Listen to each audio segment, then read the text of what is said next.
Sorry, man. Did you see there was an link to working document? Are you doing it?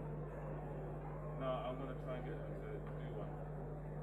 Just so that we can have the live updated one. But yeah, I think that's all right, right? The workflow and everything. Yeah. So potentially, would you help out with that next week, or would you have remotely, or would you have to just come and do it? On paper, the person who's coming should do it. But I'll do it. Thank you so much. Yeah, no worries. Thank you, guys. And now, the box that had what was that?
wait 5 minutes.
Welcome.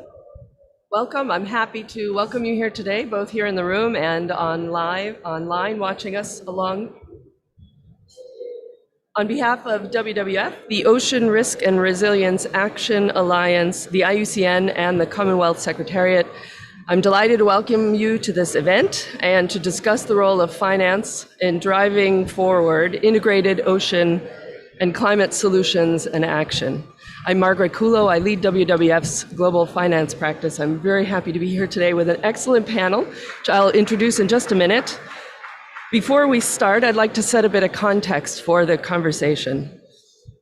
As we all know, the latest climate science shows that the window of opportunity to avert a climate catastrophe is rapidly closing. As well as accounting for climate-related financial risks and aligning portfolios with the Paris Agreement, it's becoming increasingly clear that the finance sector should prioritize investments in nature-based solutions, particularly those that support a healthy and resilient ocean, because there is no 1.5 degree future without a healthy ocean. While the ocean has buffered the world from more extreme climate change by acting as the planet's largest carbon sink, a healthier and more resilient ocean can also help us adapt and build resilience to the rapidly changing climate.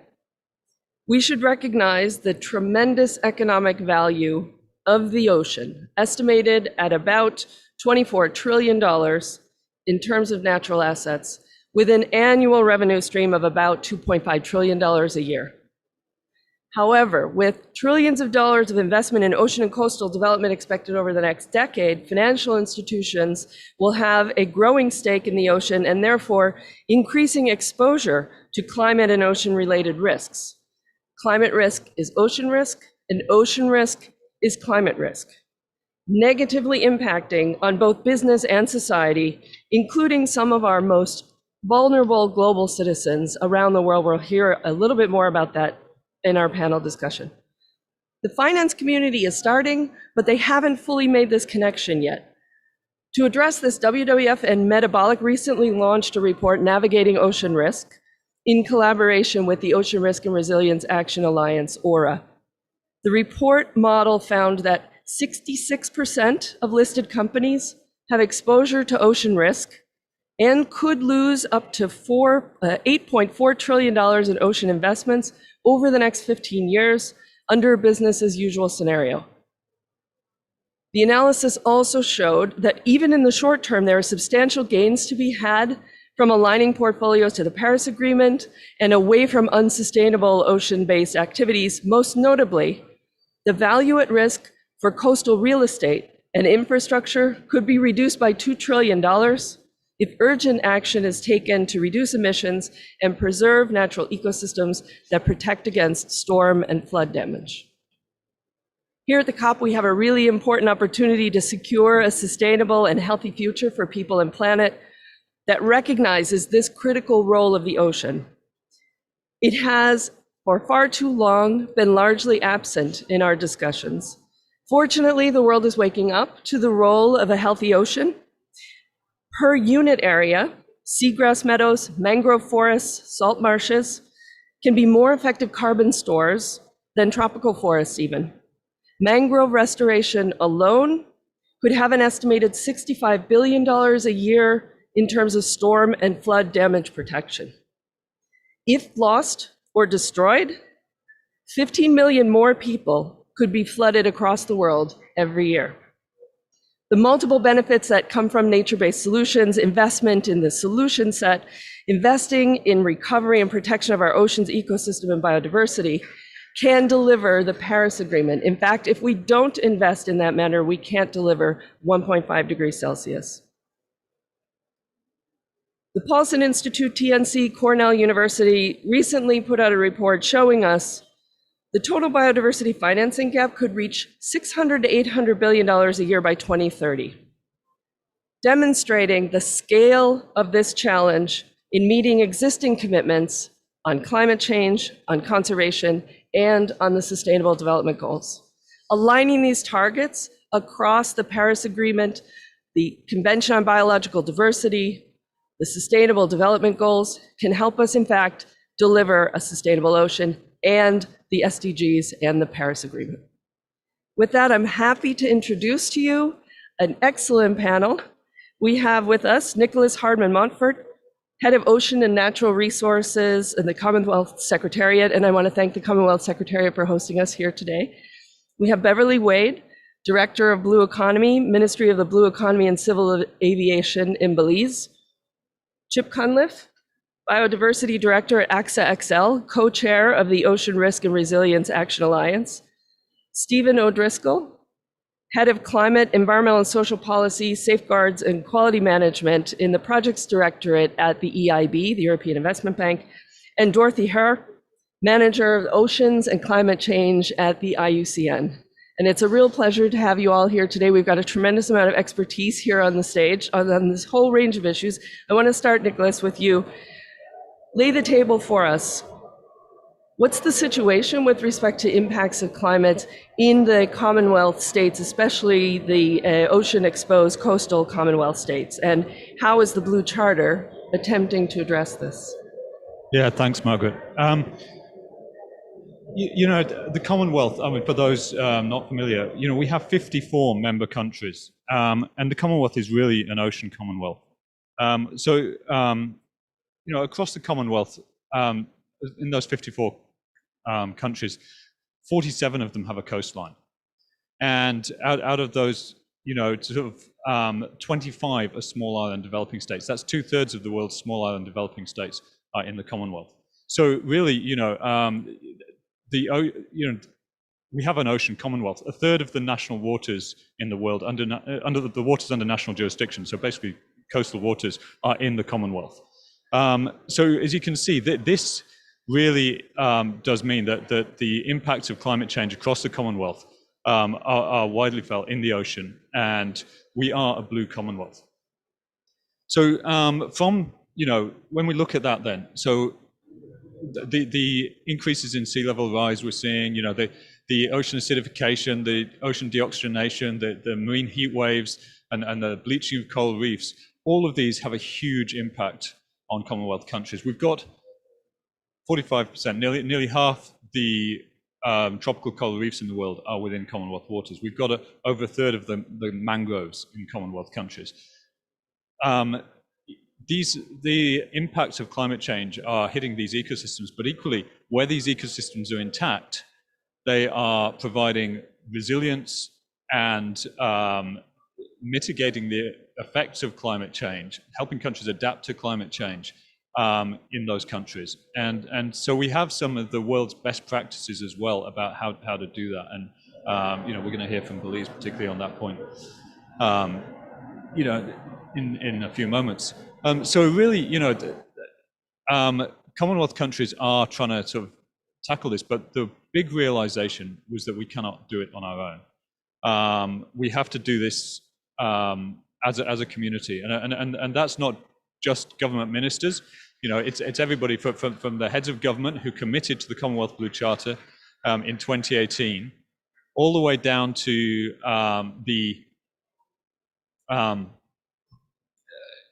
grassroots sort of organizations that are working for mangrove restoration, to bring in local communities, bring in local knowledge to address that. And so the Commonwealth Blue Charter was established. It has 16 champion countries leading 10 action groups that cover a whole range of topics, from sustainable blue economies, ocean and climate change, ocean acidification, sustainable coastal fisheries, coral reef protection and restoration, mangrove ecosystems and livelihoods, sustainable aquaculture, and ocean observations, so amongst others. And so all of these actually have some connection to climate change, and they are working together to tackle this, but they are working to bring in the partnerships needed as well. That we have this sort of saying, shared values, shared ocean. We're in this together, and none of us can do it on our own, but if we work together, we can all address that. So I want to follow up on that question in particular, because as we are all hearing about, and of course speaking about ourselves over the course of these 2 weeks, is urgency and the need for action, and the need for action faster. Will we do enough in time to meet 1.5?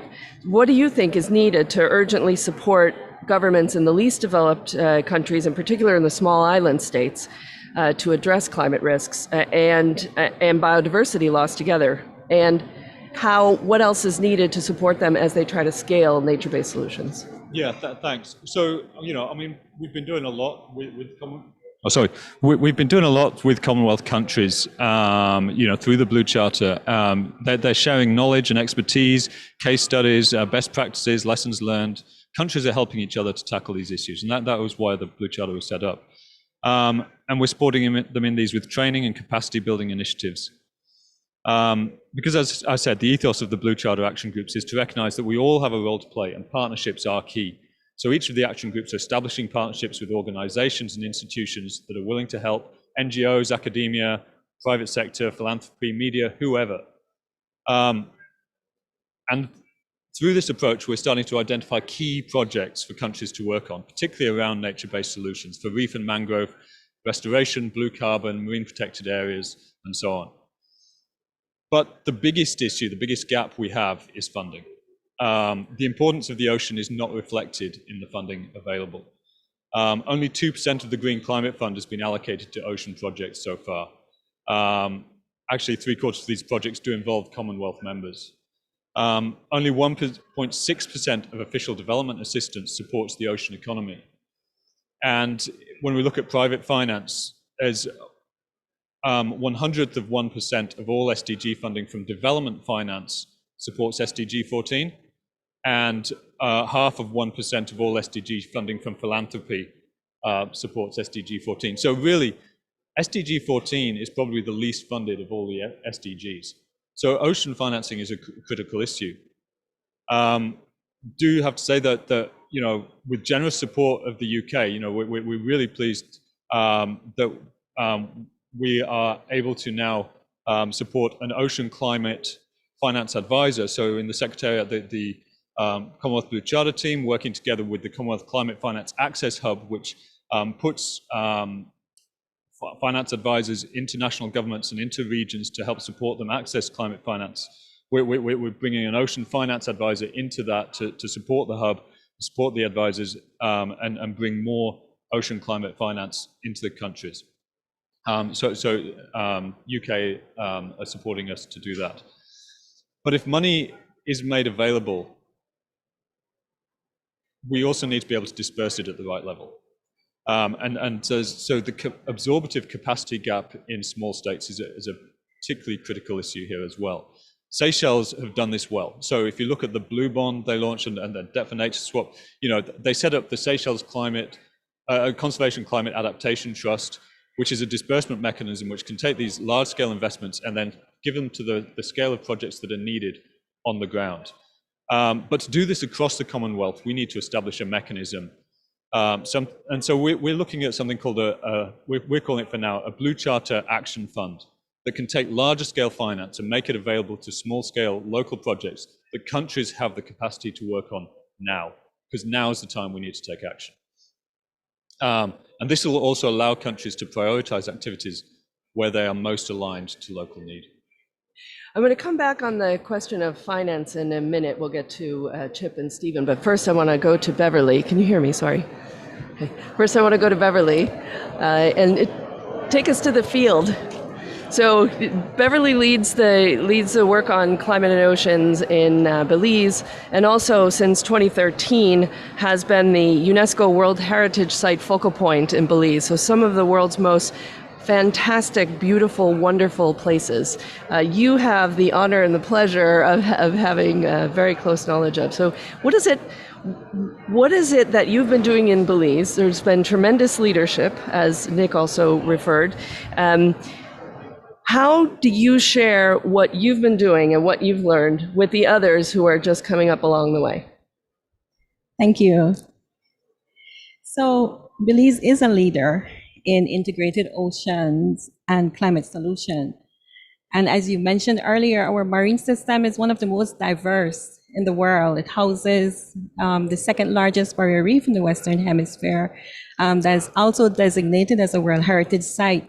And its expansive seagrass beds, coral reefs, and mangrove systems supports biodiversity and plays a very important role in the lives of Belizeans. More than 50% of our population are coastal, and our reefs and associated ecosystem contribute significantly to our livelihoods, food security, and the national economy, primarily from productive sectors such as fisheries, tourism, and shoreline protection from storms due to climate change. So we recognize that maintaining the functional integrity of our oceans is critical to our people and to our economic development. Along with playing an important role in meeting the socio and economic needs of our country, our coastal and marine ecosystems are also helping us to meet the goals of the Paris Agreement. We have established an extensive network of marine protected areas. Approximately 16% of Belize's ocean space is now under protection. We have also looked at the introduction of innovative conservation commitments through our new blue bonds, as mentioned earlier. And we're also embarking on more ambitious goals of now realizing 30% of our ocean space as protected area status to align with our targets under our newly successful negotiation of our blue bonds, but also with the 30 by 30 initiative. Belize has also submitted its new NDCs, and we're very proud of this new revised NDC because it now presents robust and measurable targets and goals for the conservation and restoration of our coastal ecosystems. We're actually looking at doubling the existing levels of mangrove protection in Belize with at least a further 12,000 more hectares by 2030. We're also looking at restoration. There's need for us to ensure that those areas that are degraded by storms, climate change, are also restored. And we're looking at restoring at least 4,000 more hectares by 2030 also. We are looking at how we can benefit from seagrass meadows. Seagrasses are one of the more neglected oceans ecosystems, but we've recognized their importance in Belize, and we're now developing a national seagrass policy that's now going to look at specific actions and targets with regards to seagrass conservation.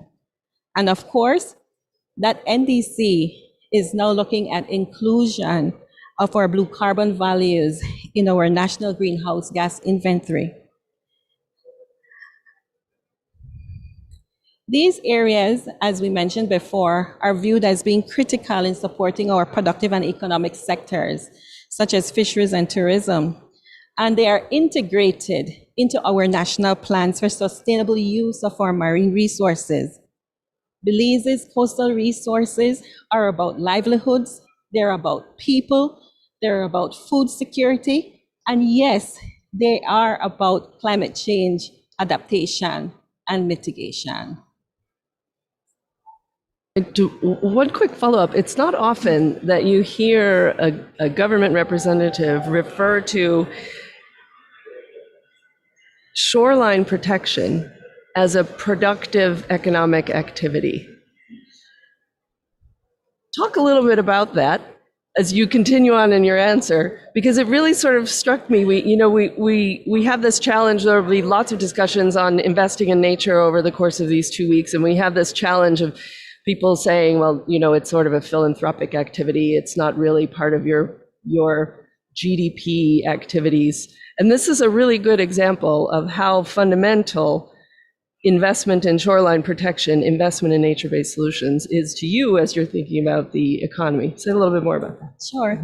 So you're perfectly right. One of the big challenges that states have on a whole is to now recognize this as an important ecosystem services and to actually monetize it at the end of the day. So one of the things that Belize did is that Belize made efforts along with partners to now actually quantify that.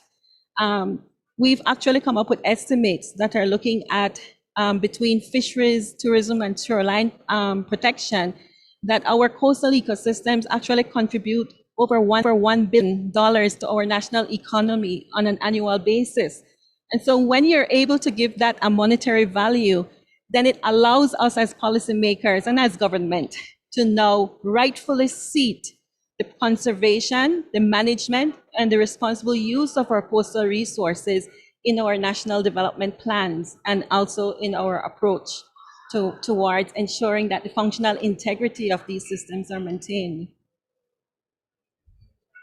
This is really a great example, and thanks for bringing that out. I want to turn to Chip now, because she basically just handed you your first answer, I think, but I'll ask you the question just the same. So what do you see as the main opportunities to integrate the ocean and climate finance into with each other, and through the example of ORA, the Ocean Risk and Resilience Action Agenda? Thanks, Margaret. Yeah, Beverly, you have answered my question, which is great. But it's true. I mean, ultimately, we need to be valuing these ecosystems because, can you hear me? Yes. Because they are the things that provide and can mitigate and adapt, ourselves to climate change. But without that value, then it becomes very difficult. And indeed, we, both from the business sector or the private sector, as well as from governments as well, need to be able to do that. I think we're at the very beginning, in some ways, the beginning of that process, and understanding and how we actually calculate the benefits. And of course, this is not just, I think we're looking at everything from food security to the lives and livelihoods of many billions of people, of course, around the world. And that being the case, there's a real need for the private sector to step up into this space. I think it's going to be very difficult, as we already know, to bring the private sector into the area, because in some ways there are some fairly large barriers, as we're probably sort of quite aware. And they, of course, include a lack of project pipeline. I know that Nick mentioned the size of projects, and what we're looking at doing with ORA is bringing together the private sector, the governments, the NGO community, to help to identify the project pipeline, to develop products and projects around the world. And I think that it's a critical piece of the puzzle is about how we can all work together to develop scalable and replicable programs that are going to really take or really going to move the dial forward. And from that perspective, the work that we're doing at the moment in the Caribbean and in the Pacific are really starting to make that happen. We've got a project at the moment with the MAR Fund with this Towers Watson, and I'm pleased to say that AXA, of course, it's my day job, are part of integrating insurance into that space, because I think again, insurance is a critical key area whereby without it, things do not happen. Things don't move forward. The dial doesn't move forward. And so, if we can utilize that to de-risk in some ways, to use our understanding of risk from a modeling and management perspective, but also transferring that risk either through the use of parametric insurance, as we are doing on the MAR, or in other ways in investments. And as an insurer, as AXA, we do invest in these kind of things as well. But I think, ultimately we need to be able to see a return on that investment. The project pipeline needs to increase. And in fact, this is, very much where Dorothy and I are working almost sort of in conjunction, in parallel paths, coming across each other once in a while, and a lot actually, which is great. But as Nick said right at the beginning, this is very much about us doing so in collaboration. And I think, the private sector needs to be in the space and needs to be here early, and so we can all move forward together. Yeah, I want to get to this partnership point in just a second, and also the size and the how you make the jump between the really small coastal stuff and the big things that AXA as an investor would be looking for, and what exists in the in-between. But first, I want to ask you, when we started working together with the EIB, we'll come to you in a second, Stephen, on the Sustainable Blue Economy Finance Principles. We tried to attract more banks. And it was a very difficult discussion. The insurance companies, on the other hand, got it right away. You came right into the conversation, the first ones there, then the insurance industry participating as an investor, thinking about the issue as an investor, and now starting to bring some of the banks along. Why did the insurance industry sort of get this sooner? And then how do we move across the finance sector so that it's much broader than just an insurance and sort of coastal risk mitigation discussion, but a much more proactive coastal investment discussion?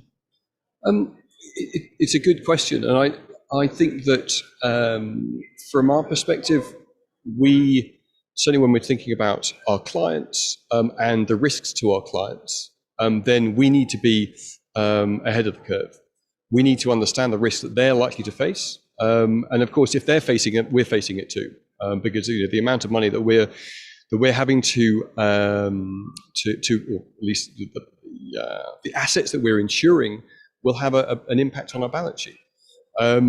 And I think that there's a real case. The good thing about being an insurance company is the fact that we can focus both from an investor and a risk management perspective.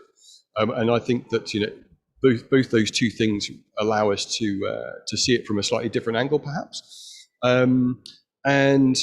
But that's not to say that the banks are necessarily lagging now. I think that given the fact that we've got the Sustainable Blue Economy Finance Principles, there are investors, there are insurance companies, and banks certainly part of that.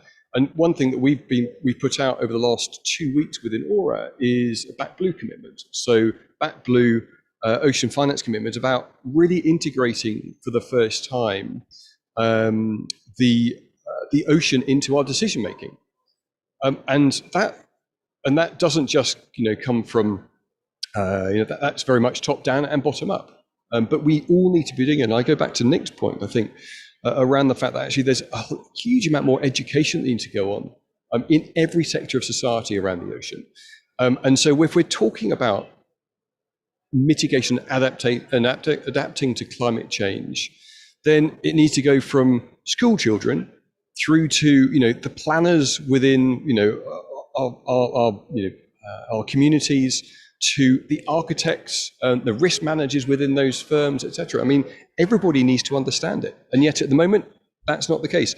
You know, we do, and we do, and maybe those people in the audience do.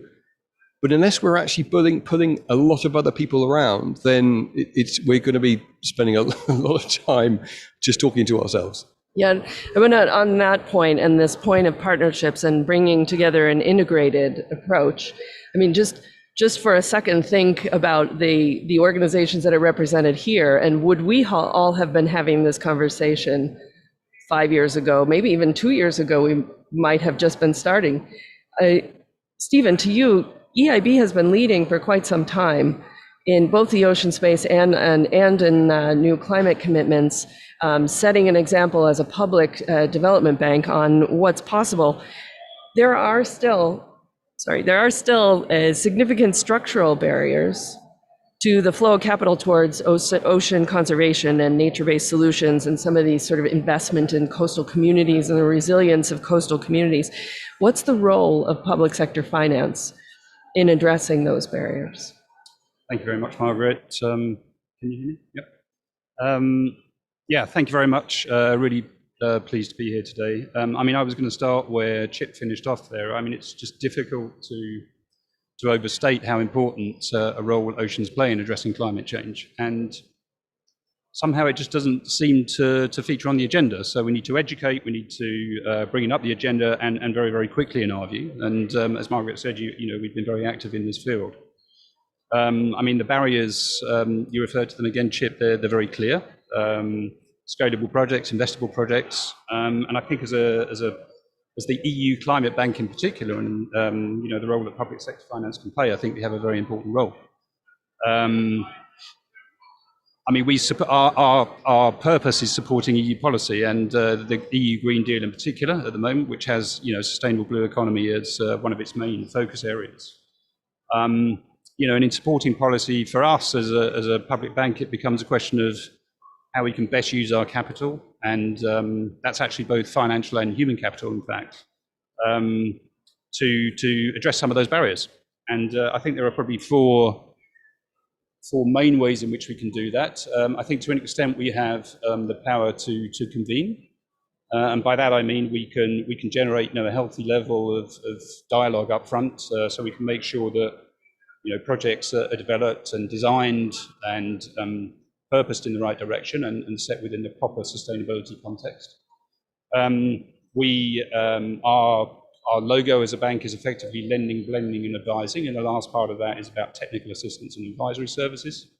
And we've got very strong in-house expertise there, and we're very conscious that, you know, we need to be a counterpart that clients find useful to talk to about the blue economy. So, you know, we have to have that expertise. And in fact, you know, we're still learning from some of them, certainly from Louise. We could learn a lot from you. And then probably as a bank, one of the most important things we bring is the ability to actually provide very long-term finance, so much longer term than perhaps some other banks. And this, of course, helps us to put some downward pressure on the longer-term cost of capital.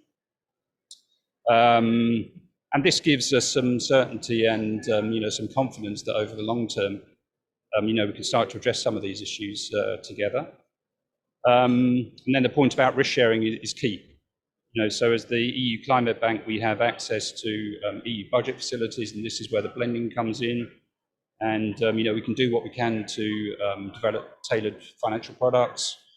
We're actually active over the whole space, so coming right in with the European Investment Fund at the early stages with, you know, some interesting products there at the smaller end of the scale, right through to the very large investments. So de-risking is something that we need to do as a public bank. And then importantly, in terms of bringing in the private sector, I mean, our business model is such that we can only, in normal circumstances, finance 50% of a project. So, you know, that allows us to crowd in other investment, which I think is a very important aspect of what we do. So, as a climate bank, this is so important for us moving forward. And as I say, it really needs to be brought up the agenda very, very quickly. So that's the role that we can play. So how do you think about incubating the small stuff? And we're going to come to Dorothy in a second, who can give us a lot of examples of really working on the ground with coastal communities. How do you think about that to get to this question of the gap between the really active development of small stuff in coastal communities and the big investment desire for, you know, a $50 million, $100 million, we won't talk to you if it's not smaller than, if it's smaller than that, we won't talk to you. So how does a public development bank think about that space in between? You talked a little bit about the European Investment Fund, so you've got some grant funds. Like how do you think about the blending and then making those connections from sort of bottom to top so that the capital gets to where the innovation is, to where the resilience is? Those things that you just mentioned are systemic in everything that we do. I mean, we've obviously with you worked on the principles, and it's been very good to see that those have become part of the new initiative under UNEP's work recently, and they are addressing, you know, in part some of the smaller areas as well, so seafood and shipping and ports and offshore renewables and tourism.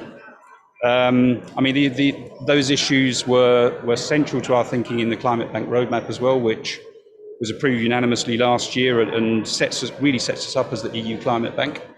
And here we're trying to build on the dedicated programs and initiatives that we did already actually have in place. And so these are the Clean and Sustainable Oceans Programme in particular. And that has two main parts. We have the Clean Oceans Initiative and the Blue Sustainable Ocean Strategy, or the Blue SOS, as we like to call it. And these were, the Clean Oceans Initiative was actually originally in partnership with KfW and AFD, but now we've actually had CDP from Italy and IOC from Spain join us in that.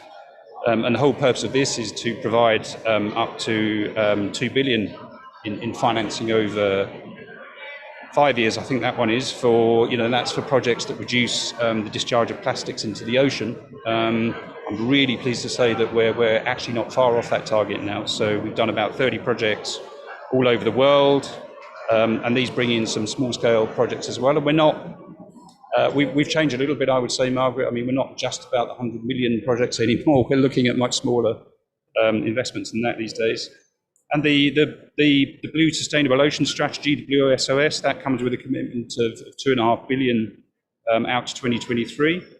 And that's, again, the intention of that is to mobilise investments in sustainable seafood, in green shipping and biotechnology, and those are the main focus areas there. I mean, some of the other things from an EU policy context that are allowing us to kind of bridge that gap a little bit are the work, as you say, that EIF are doing. We're trying to cooperate much more closely with the Commission now to implement their sustainable blue economy policy. And I also think that no one's mentioned the taxonomy here yet from a European perspective. I think that's actually really important because it will give investors, you know, across the whole scale, a level of confidence that, you know, their investments are going towards sustainable activities. And it's really excellent to have in place what we consider to be the first green classification system for doing that. And the other thing that we've been involved in, which kind of bridges the gap in some ways, is the Natural Capital Finance Facility with the Commission, which is a risk sharing issue there. And that's essentially been looking at the private sector. So that, you know, naturally attacks some of those smaller scale investments. I was going to ask about the Natural Capital Finance Facility, because this, to clarify my earlier question, that 100 million is where the private banks and private investors are, because they don't have that same kind of capacity generally to get to the ground. So it's the space that public sector can play between the really big stuff and the really small stuff that's happening locally. How much are you seeing that kind of joining happen through, for example, the Natural Capital Facility or some of the other programs that you've started over the last couple of years? I would say not enough at the moment. It seems to be that it's largely geared towards terrestrial nature-based solutions at the moment. I mean, coastal solutions are more the responsibility of public authorities typically. And so therefore, you know, when it comes to the natural ones, they tend to compete with the more conventional solutions at the moment. And it's often difficult when they're going through the decision-making process to really grasp the kind of longer-term nature of the nature-based solutions. So I think we've really got some way to go there. I mean, the site-specific and individual nature of the nature-based solutions, doesn't lend itself to a one-size-fits-all type solution, and that makes that makes it difficult to drive these things out as well. So I think we need to work harder there, actually. That's a great point to go to Dorothy on this heterogeneity, what we're looking at in the coastal space. So you've been doing this work for quite a long time with IUCN, really in a leadership role, and in particular in coastal communities. Some really great work. And you've tended to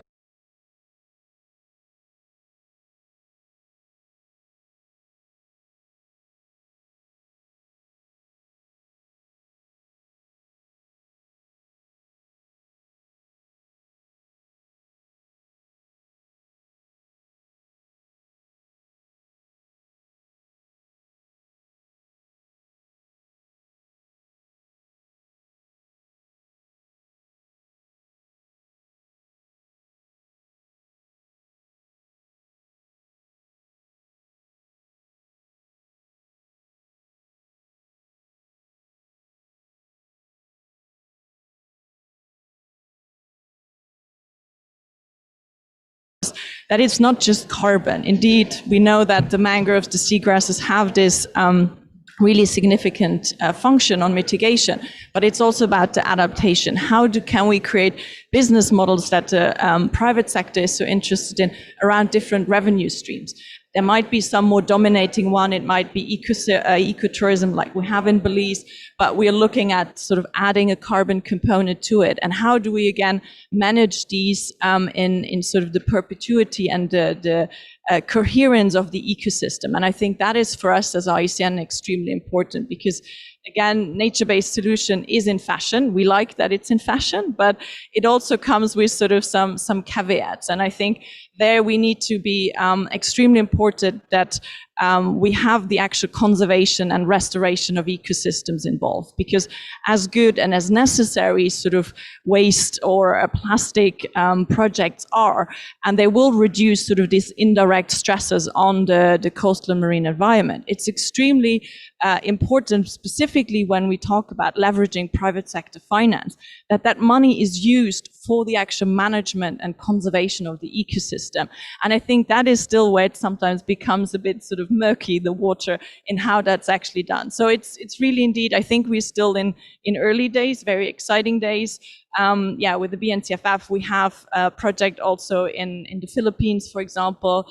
There are a few on the Western Indian Ocean. So indeed, we see, and I want to also here take the opportunities to say the kudos to the project developers, because yes, they are a bit more small scale. We're talking a lot about the de-risking vis-a-vis the private sector, but those that are actually setting up these new startups, these social enterprises, they are out there in the field taking the risk, trying to sort of bring in, learning this finance language that they might not be sort of fully aware of, and really sort of trying to get this advice. And it's been great to hear that also in the Commonwealth you have now sort of this technical expertise to bring it forward. And maybe the last plug I want to do, we just launched today a podcast series on investing for ocean impact, and actually project developers, including from Belize, will be speaking there about their successes and challenges, because it's this learning again.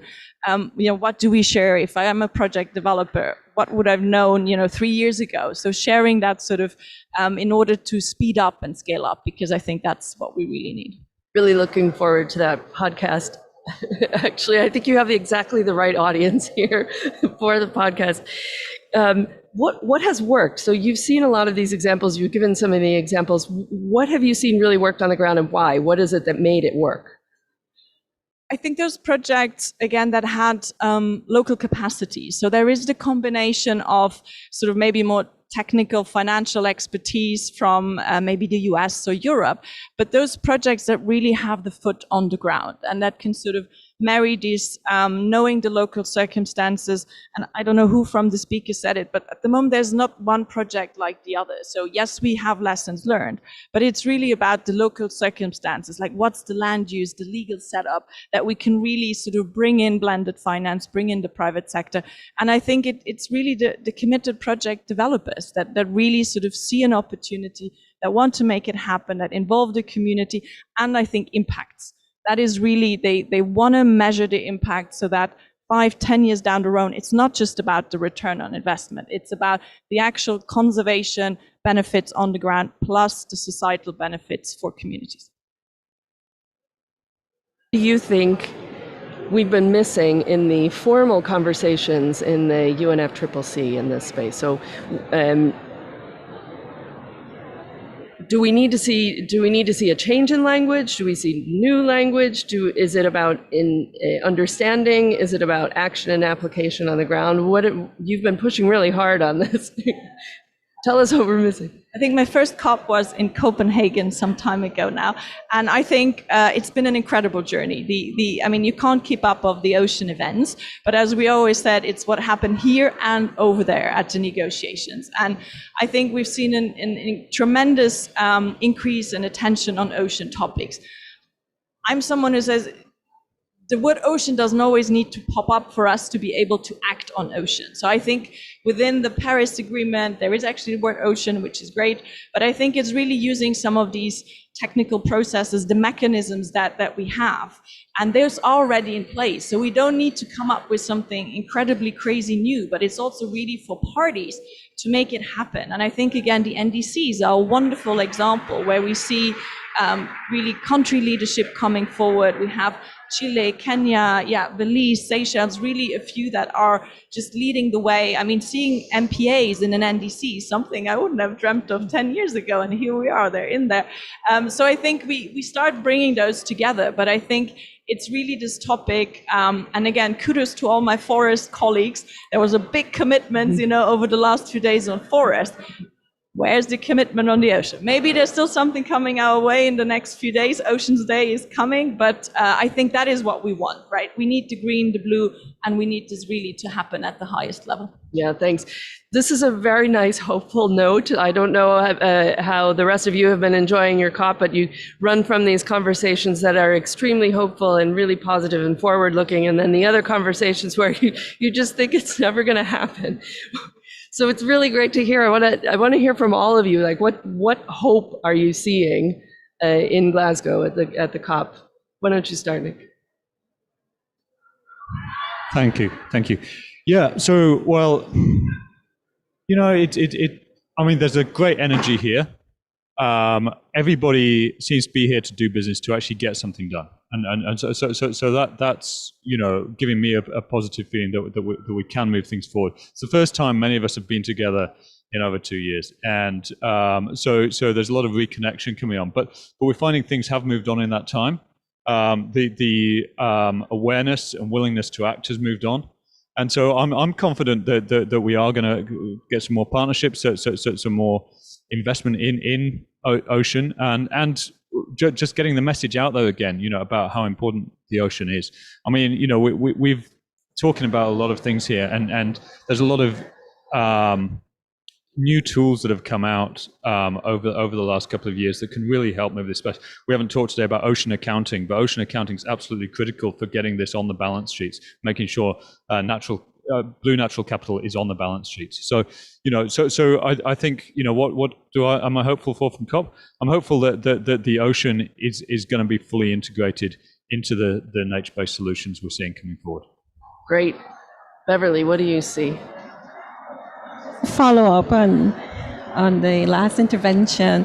Yes, hopeful for us is that we've been seeing pretty much bold expressions from SIDS, from the LDCs, about the importance of our oceans, the importance of the oceans climate nexus.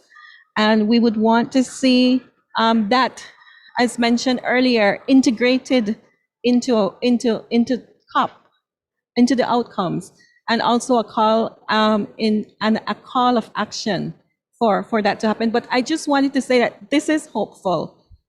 This discussion that's happening here between government, private sector, NGOs, is hopeful for us because it allows us now to have a discourse about where the gaps are at the end of the day. One of the biggest things in SIDS states, like Belize, is that the issue of absorptive capacity was mentioned earlier, and it's been quite refreshing hearing from my fellow panelists here what they're doing. And my colleague from IUCN will tell you that one of the biggest challenges we have in countries like Belize is really the non-existence of a robust blue climate financing ecosystem. We need to help countries develop that ecosystem so that we can have the uptake that is necessary for actions on the ground, because that is one of our biggest challenges, to have those SPVs on the ground that can actually be in a position to develop projects, to absorb the funding, and to do good work on the ground. So that's my hopeful outlook for this. That sounds great. Stephen? Yeah, I agree with you, Beverly. I mean, I share your views there, and we need to do this together. We really cannot do it on our own. I like the energy at COP this year. We've not been together, as you say, for a while. So, I mean, we as a bank are being particularly energetic, I think, this year, because we're making two significant announcements. One is about going beyond the projects and looking at our counterparts and making sure that our counterparts are aligning to the goals of the Paris Agreement, which is a big step for us, because traditionally we're a project-based bank. And the other one is the adaptation plan. It's the first time we've actually had a dedicated adaptation plan, and obviously there's a blue dimension to that on the nature-based solutions side in particular, so we're really excited about that. It's Climate Finance Day today, and it's unforgivable that the developed nations have really not achieved the 100 billion target that we set ourselves many years ago. So I hope to see that coming out of COP, and I'd like to see some concrete commitments for the medium term, the midterm. So 2030 commitments, really. 2050 is fine, net zero by 2050, but we kind of lose it at some point in the discussion. It needs to be a lot more imminent. So we need to get serious about that. Yeah, it's also been great to see a lot more conversations on adaptation specifically, and we as an organization, WWF, we have been pushing for the 100 billion to be half and half adaptation, because climate impacts are here now, especially in places like Belize. All of the countries that you've mentioned that are exhibiting leadership on oceans and resilience, they're dealing with the impacts now, and that money really needs to flow. Dorothy, what gives you hope? Yeah, I can just echo what Beverly said, the fact that we're all sitting here. And I think also the disconnect with the over there is less than it was 10, 15 years ago. So I think we still have, hurdles to overcome. But I also think sometimes it's good to be special. Sometimes, it's good to be mainstream. So I think also in that sense to sort of say, the ocean is not scary. It's part of us, and we need to take care of it. And how do we integrate it really, as I said, in the existing agenda items, mechanisms? It's all there. It's really now up to the governments to at least here sort of take the lead and provide the right signals. So I think, overall, it's somewhat strange to be here with so many people for a long time, but I think the energy is really great, having a lot of sort of the ocean colleagues here speaking to the finance world, finance speaking to ocean, to the engineers. So I think that is, again, I think a very hopeful message, that it's about integrating these different capacities. And if sort of the many pavilions here help us do that, I think that's a very, very positive sign. One concrete, because the others have all mentioned one concrete outcome they want to see. What's one concrete outcome you want to see?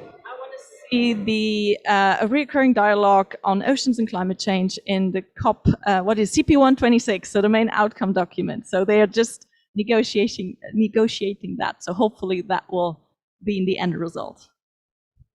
Somebody get that into the room. Thanks, Chip. What gives you hope?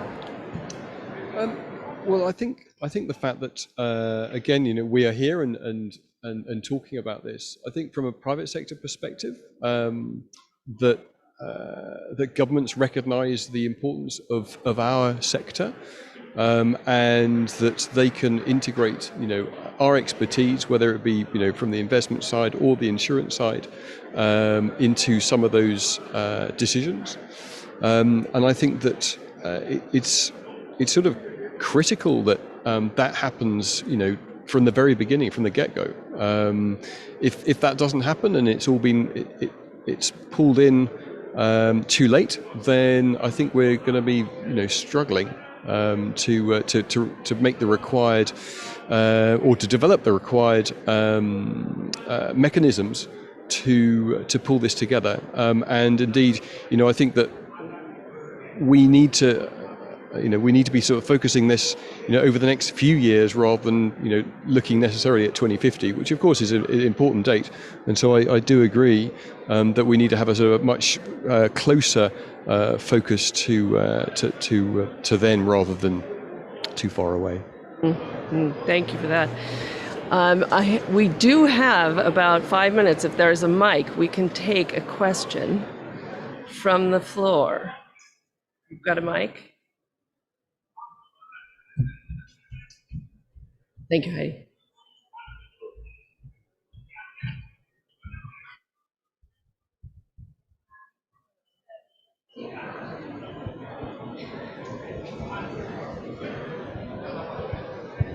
Thanks very much. Gareth Cunningham, Marine Conservation Society. It's brilliant to hear some of the work that's happening from the Commonwealth. What would you say to the UK government, who's a member of the Commonwealth, who aren't following your example, and how would you motivate them to do the same thing?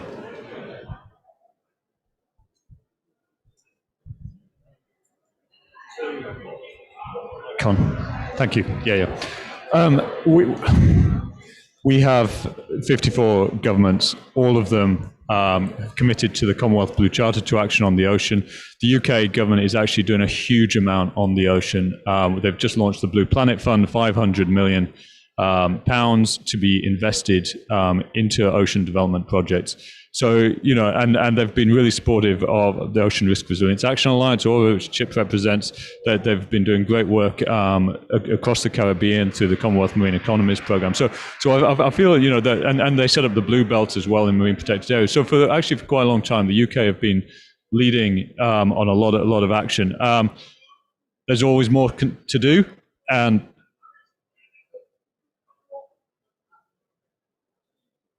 domestically. Again,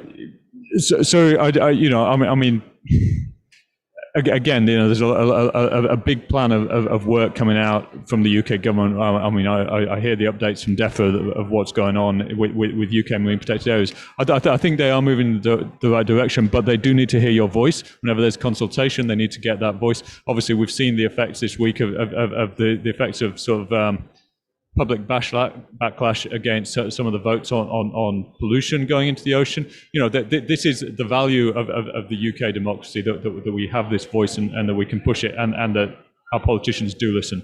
So I feel actually, the UK is one of our ocean champions, and there are issues to be sorted out at home, but they are listening and working on it. But I'm not speaking for the UK government because I'm not UK government. So. We've heard a lot of great examples.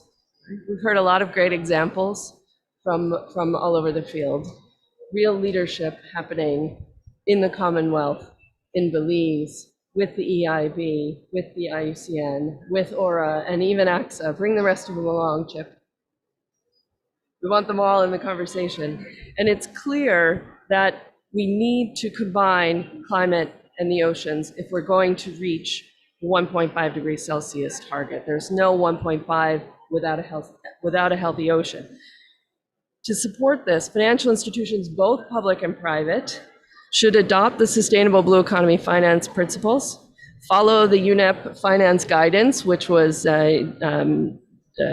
mentioned earlier, and link up, if you have the opportunity, to the new processes with the Task Force on Nature-related Financial Disclosure, to make sure we've got blue metrics and blue data in our data sets on nature. By repairing the oceans, we can revive one of the Earth's greatest resources and largest carbon sinks for resilience and for long-term prosperity, for all the communities who live along the coast, and ultimately for all of us. I want to thank all of the panelists for being with us today: Nick, Beverly, Stephen, Chip, and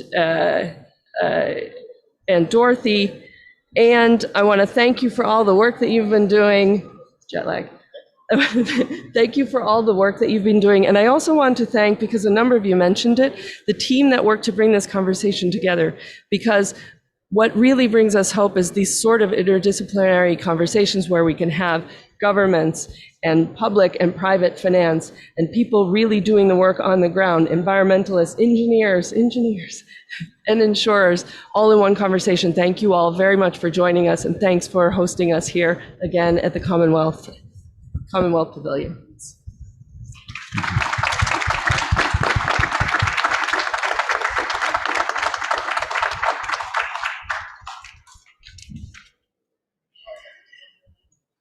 Sorry that we stole the payment.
and I can feed the holding flow.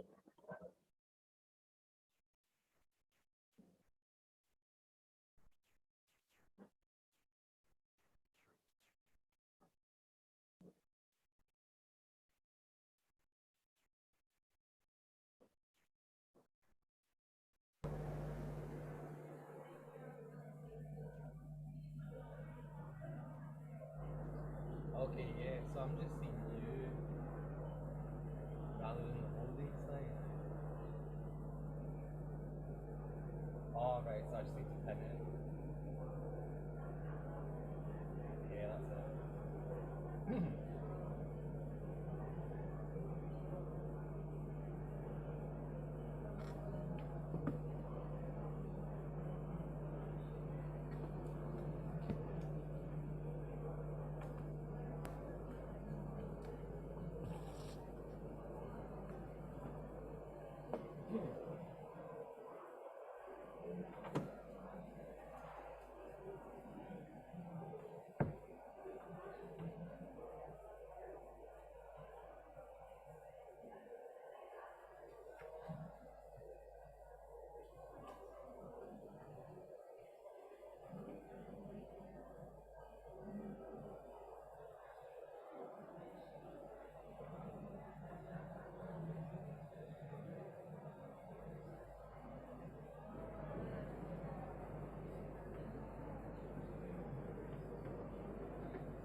difference then, when that happens, I'll feed the cameras back into the room so it looks good on the screen rather than feeding it in.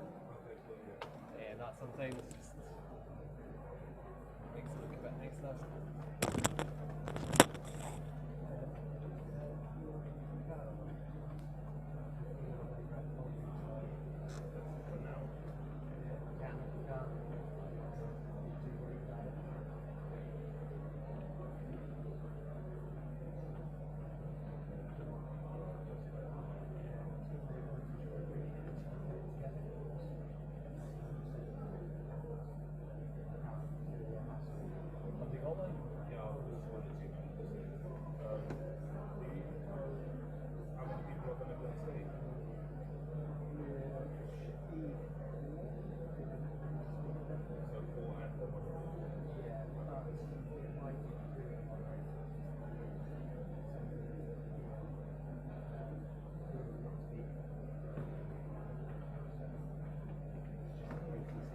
So the Zoom machine is showing that laptop.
Showing my name. Just spotlit the thing in the room. So I think what it is it normally goes with whoever's speaking. If no one's spotlit, it will go with whoever's that. When no one's speaking, it's left to the system to decide what to broadcast. So I've done it to spotlit the room.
afternoon, everybody. Can you hear me? Yes? Okay. Good afternoon, everybody. We're now ready to start. Okay. Welcome.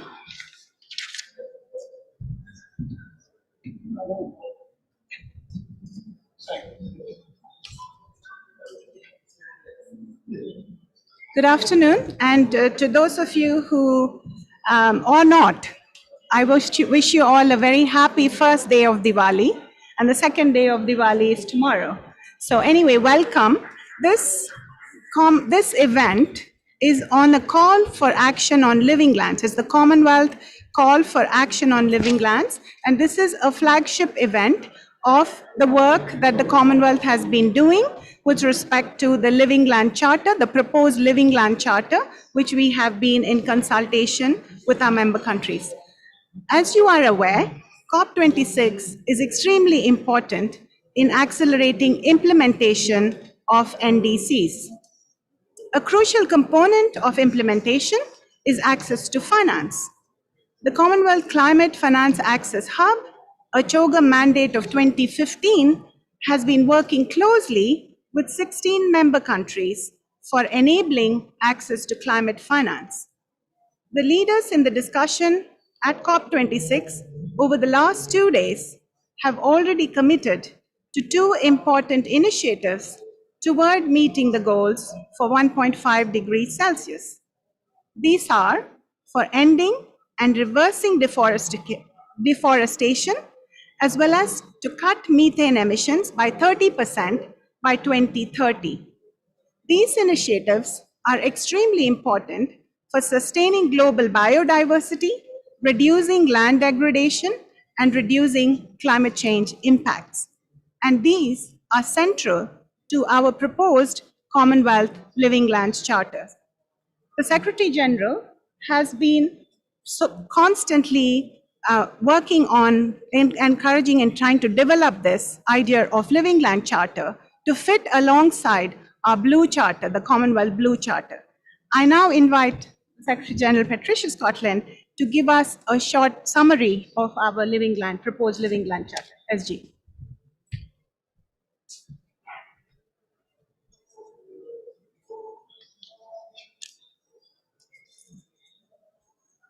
Well, firstly, good morning, good afternoon, good evening, wherever you may be in our wonderful Commonwealth. I want to say a very warm welcome to Your Excellencies, Honourable Presidents, Prime Ministers of the Commonwealth member countries, the Executive Secretary of the UN Convention on Combating Desertification, the Deputy Executive Secretary of the UN Convention on Biological Diversity, High Commissioners and member countries, ladies and gentlemen.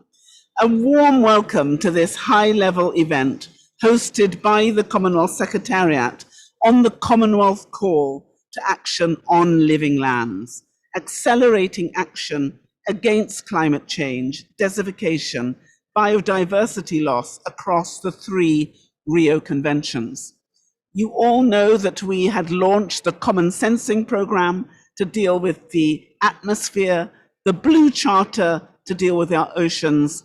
Now we are finishing the triangle by concentrating on our land. And it really is my pleasure to introduce this event and to deliver these welcome remarks to all of you gathered here today.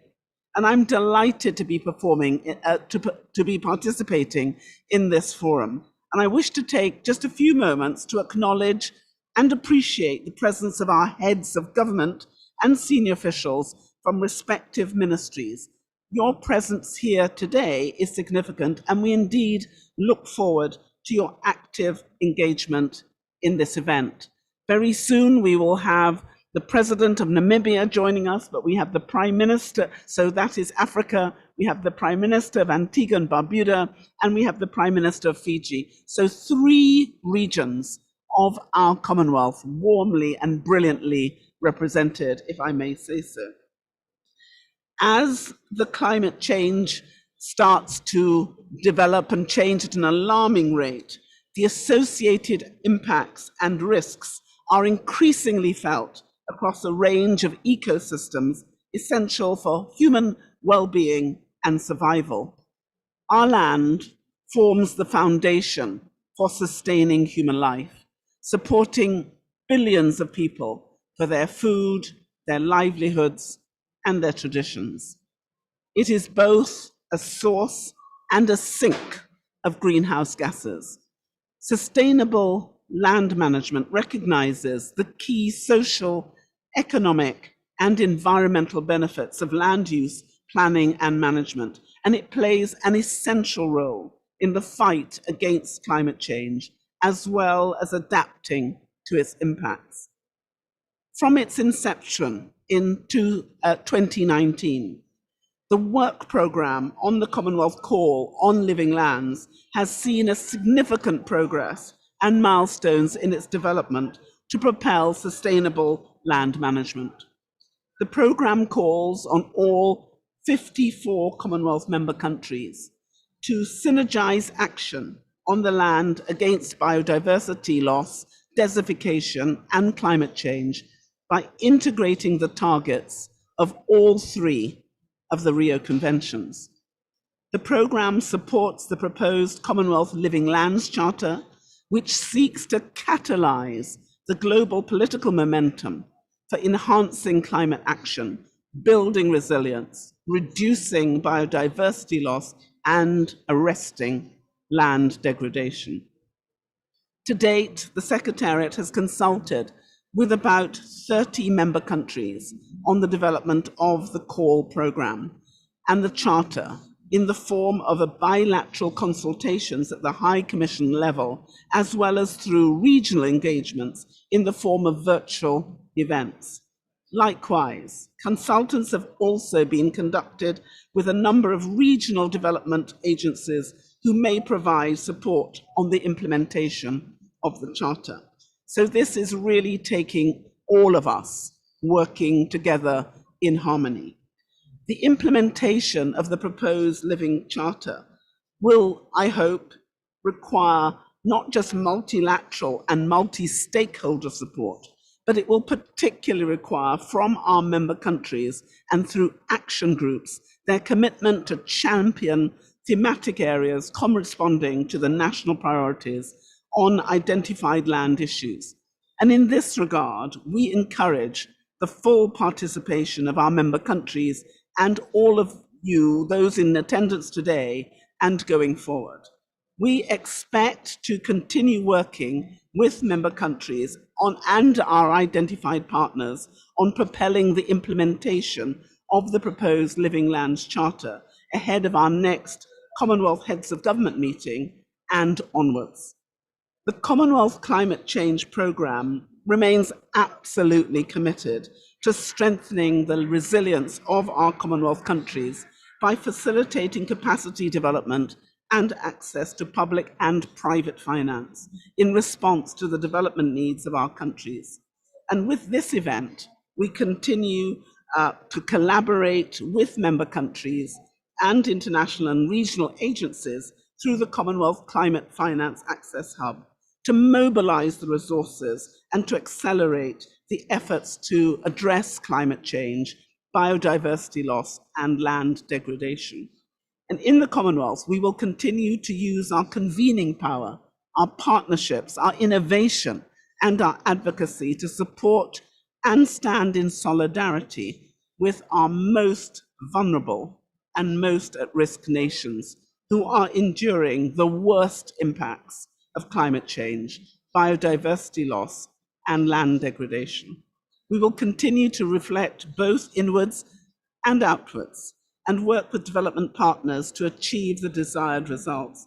And I trust we will have an energizing session today that will provide the real insight that we need and the valuable experience that we can share in order to make sure that we not only aspire to achieve all of these targets, but we actually do so. And I hope that as we leave this meeting, we will have an increased awareness of what we need to do. We will know better what works, what better we need to do to make sure that we ramp up our commitment and action. So I really thank all of you for attending here in person, but also on the webinar, because we very much look forward to your partnership, your engagement, and your commitment. And I thank you all very much indeed for being on this journey with us. Thank you.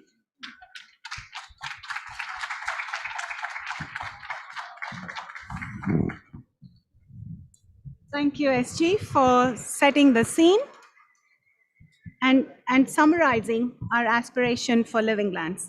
We're now going to have a session of comments and presentations by four heads of state. So I now call upon Minister Collins Nzovu, who is representing the President of the Republic of Zambia, who could not be here with us. Minister Collins, you are aware of the Climate Finance Access Hub and that we have an advisor based in Zambia supporting the government for enabling access to climate finance for NDC implementation. How do you think we can build on this to deliver with increased access to climate finance, including innovative means for nature-based solutions? Minister Collins.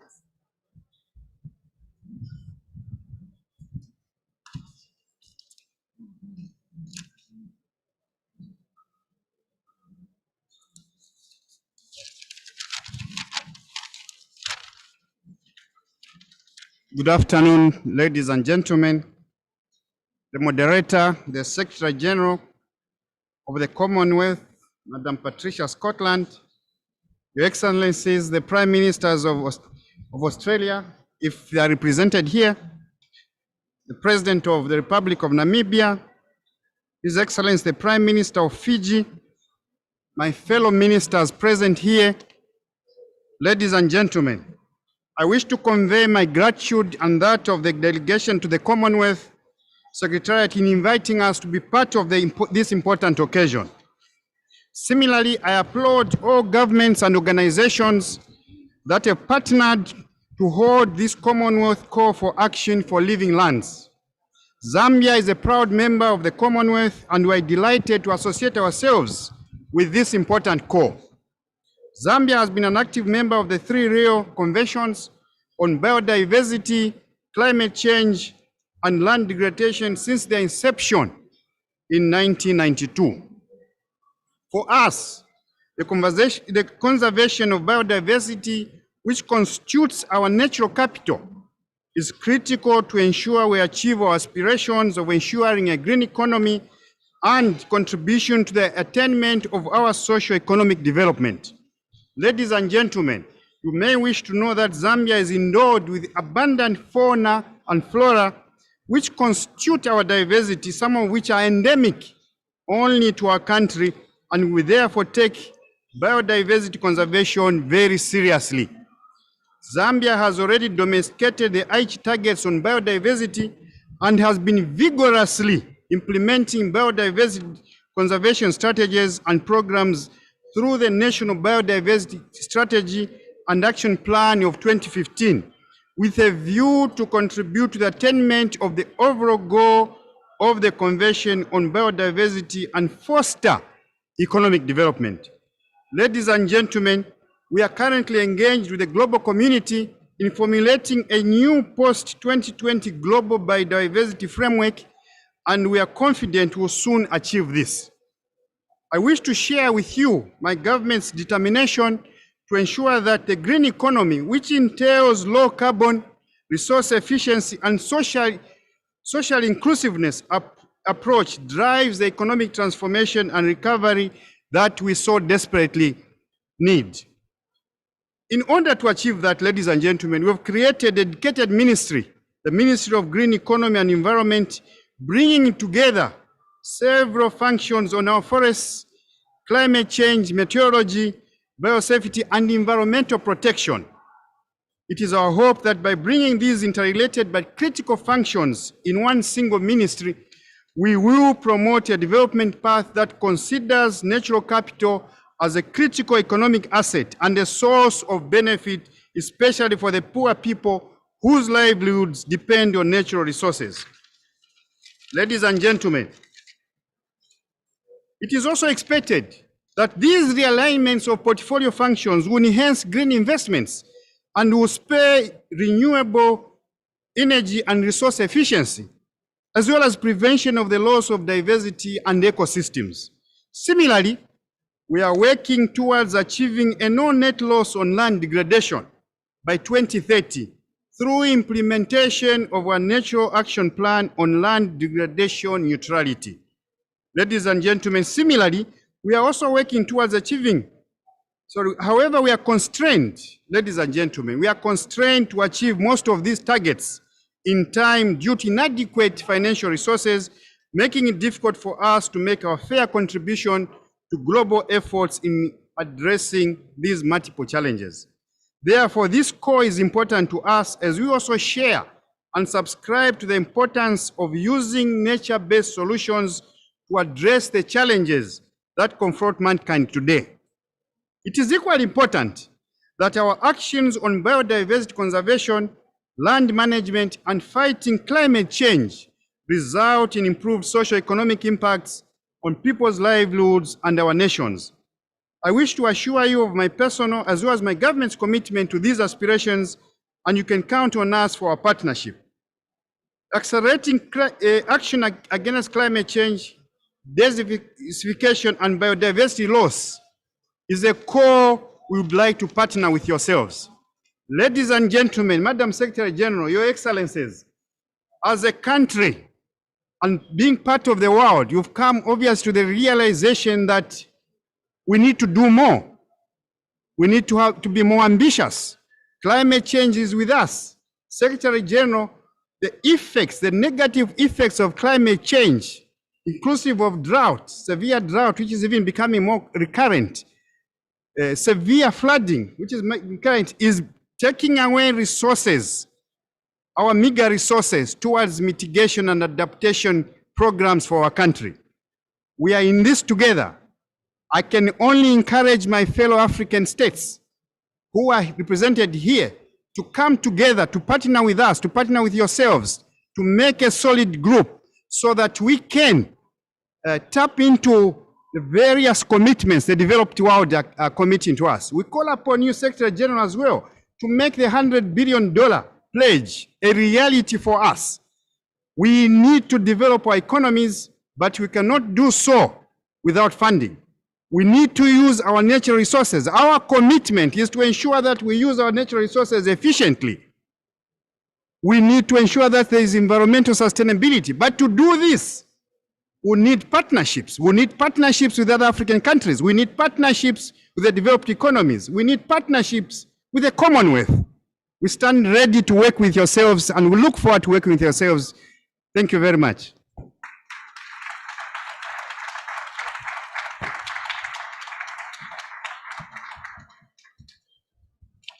Mr. Collins Nzovu, thank you very much for your strong commitment and also the importance of working together and collaboration commitment.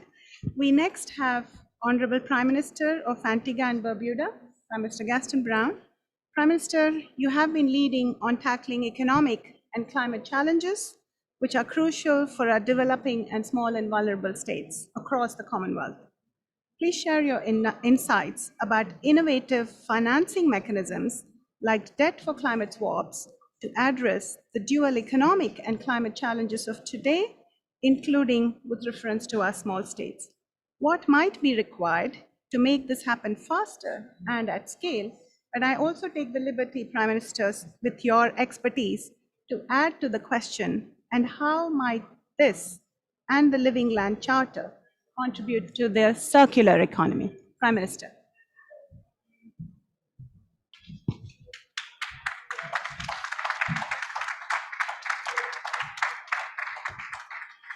Thank you very much, Excellency, and I acknowledge the distinguished Prime Minister of Fiji, the Secretary General, ministers, other distinguished ladies and gentlemen. And let me commend you all for the work that you have been doing to get the various countries to increase their ambitions to reduce emissions as we work collectively to save our planet and human civilization. I also commend the distinguished Secretary General for the Living Lands Initiative, in which she too and the Commonwealth are playing their part in literally ensuring that we protect our biodiversity and to protect human civilization. Now, the issue of funding is quintessential to achieve our climate ambitions. And you're aware that year after year for 26 years, we have been making these pledges. And even though I would accept that we have made incremental progress over the years, the reality is there is a need for us to accelerate the implementation of the various initiatives so that we can contain global temperatures to 1.5 degrees. And you have to understand that 1.5 is critical for developing states, especially small island states in the Caribbean, the Pacific and Indian Oceans. And to overshoot 1.5 could be catastrophic. So we expect that this decade will be a decade of action, but the action must start now, not towards the end of the decade, at the beginning of the decade. To do otherwise will be to fail small island states globally and to literally imperil their civilization. And you will find that small island states, including Antigua and Barbuda, will become far more active, and we will continue to agitate strenuously for countries to increase their ambitions. And we do understand that there are challenges, but the challenges are not such that they are beyond our means, our reach. And to set ambitions up to 2070 is totally unacceptable, irrespective of whatever challenges those countries may be experiencing. Because if we do not intervene now, it means that some small island states, their citizens may not have a home in which to live. And just as how developed countries and the advanced developing countries, you have a home in which to live, we deserve a home too, recognizing that we're all part of a human civilization. Now, in order to achieve our ambitions in small island states, to achieve our NDCs, evidently we need support, we need funding, and that is why we have gone beyond the traditional sources of funding to suggest more novel ideas of funding. And one of the ideas that we have been promoting is the issue of debt for climate swaps, in which countries, small island states in particular, and it's also applicable to other developing countries, who have bilateral debts with the major polluters, that we will have the opportunity to factor that debt. In other words, an entity like the Green Climate Fund could buy out that debt for a percentage of what it's worth, or the creditor, the bilateral creditor, will give the debtor country a credit for part of the debt. And then the balance of the debt could be amortized within the means of the debtor country, and the payments will come back to the debtor country in the form of a climate credit. We think that such an initiative is doable. It would not create a burden on these, let's say, heavy polluters. And in many instances, I mean, some SIDS, their loans are already in default. They're not paying their loans. So for some of these countries, they're not losing anything because you're not getting paid in the first case. But by assisting these countries to reduce their debt, then they're creating fiscal space so that they can accelerate their transition into green energy. And recognizing too that there's an issue of climate justice. Let us not forget that SIDS are not the culprits in terms of climate change and its consequences. It is the industrialized countries, through their profligate use of fossil fuel energy, that would have created the global problem of climate change. And there's an issue of the polluter paying. You cannot have a situation that countries in the Caribbean, in the Pacific and Indian Oceans, that they are forced to utilize their very limited resources to pay for the consequences of climate change. We have had a situation in which many SIDS have had to borrow repeatedly to repair damaged infrastructure, and as a consequence would have developed unsustainable levels of debt. That is not appropriate. That is a significant injustice committed against SIDS, which needs to be corrected. And that is why we continue to fight the issue of justice, and even the issue of climate justice, and promoting the issue of loss and damage.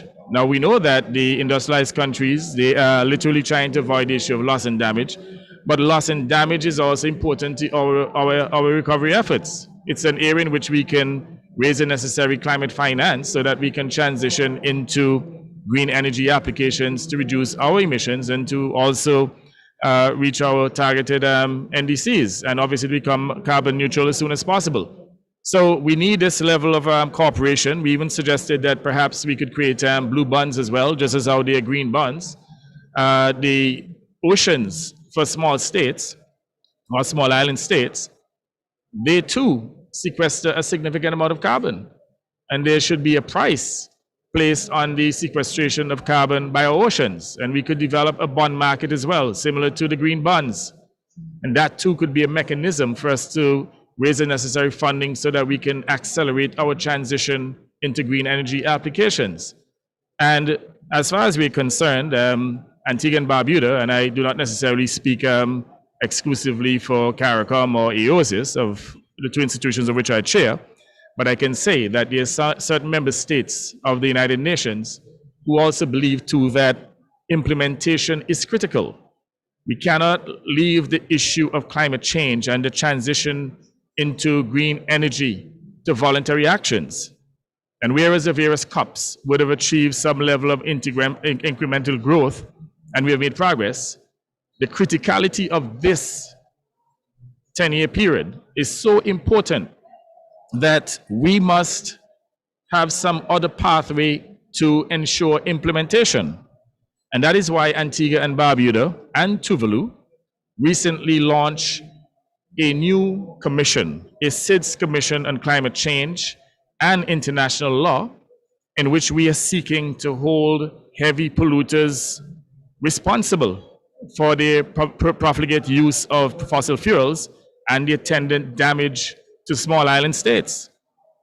We cannot subject our transition to green energy applications and our recovery to random acts of charity. Because at the end of the day, these industrialized countries, they are committing a tort against human civilization through their profligate use of fossil fuel energy. And where there's a tort, the issue of compensation evidently arises. And again, this is not an aggressive posture. This is, in essence, to negotiate or to strengthen our negotiating mechanisms so that we can hold countries accountable. And if we don't do so, then we will provide the opportunity for countries to continue to game the system, to make pledges that they do not intend to fulfill in the first instance. And even in the future, we may find ourselves with a number of climate pariahs.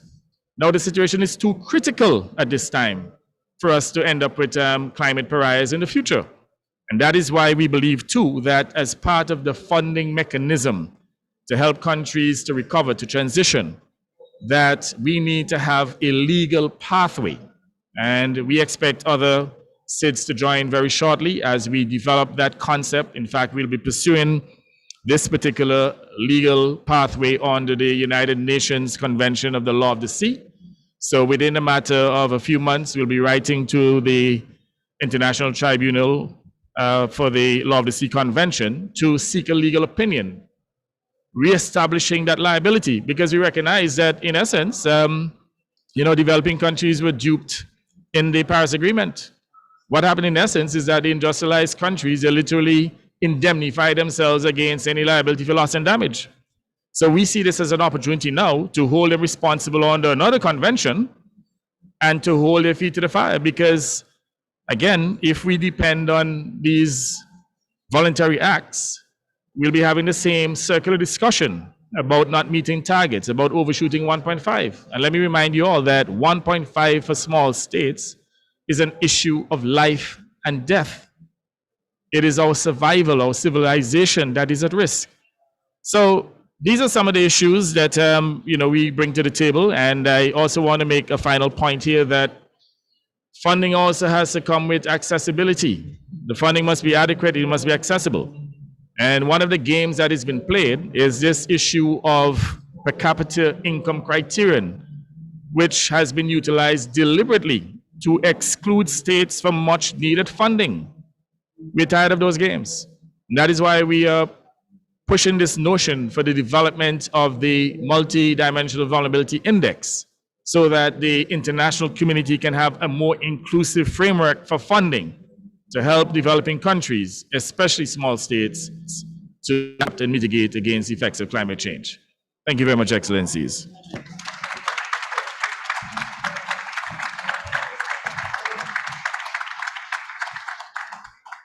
Prime Minister, thank you very much. I believe the voice of the small states have been absolutely crucial for making Paris Agreement happen.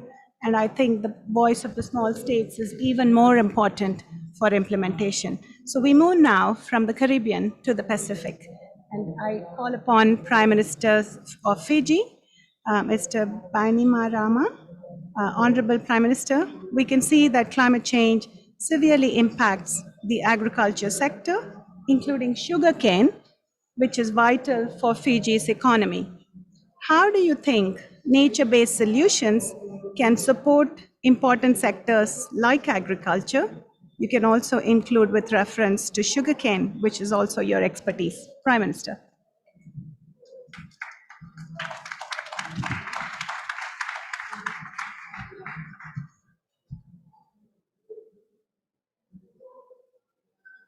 Thank you again. Thank you again, SG, for the invite. Honorable leaders, ladies and gentlemen, Bulabenak, and a very good afternoon to you all. Your Excellencies, ladies and gentlemen, for Fiji, much of this COP is about securing plans that have global carbon emissions by 2030, which we know is necessary to keep 1.5 alive. But today's discussion isn't about 1.5, but rather 1.2. The fast approaching threshold of warming that is already devastating so many of our communities. We see its consequences in the barren reefs, in the burning forests and parched farmlands that have come to define the climate crisis. We, humankind, have done this through our reckless levels of carbon emissions, and we are suffering for it alongside every organism on Earth, including the very food we eat. Our food systems are buckling under the strain of storms, of floods, droughts and erratic weather and the rising seas. And if we fail to fortify them, widespread food shortages will feed the forces of chaos. The mass starvation that ensures will lead to, of course, mass migration and mass unrest that will render entire societies ungovernable. A truly resilient food system will be indispensable for every nation if we are to prevent the terrible future from becoming our reality.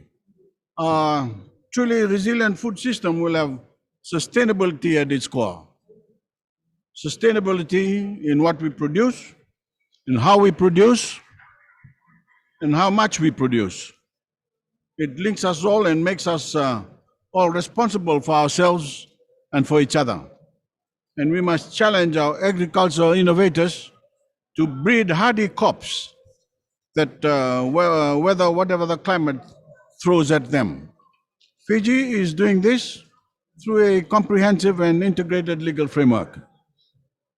We integrated food security into Fiji's three-year-old national adaptation plan to ensure that Fijians can continue to put locally grown, nutritious produce on the table, even when storms intensify, droughts prolong, and the seas rise.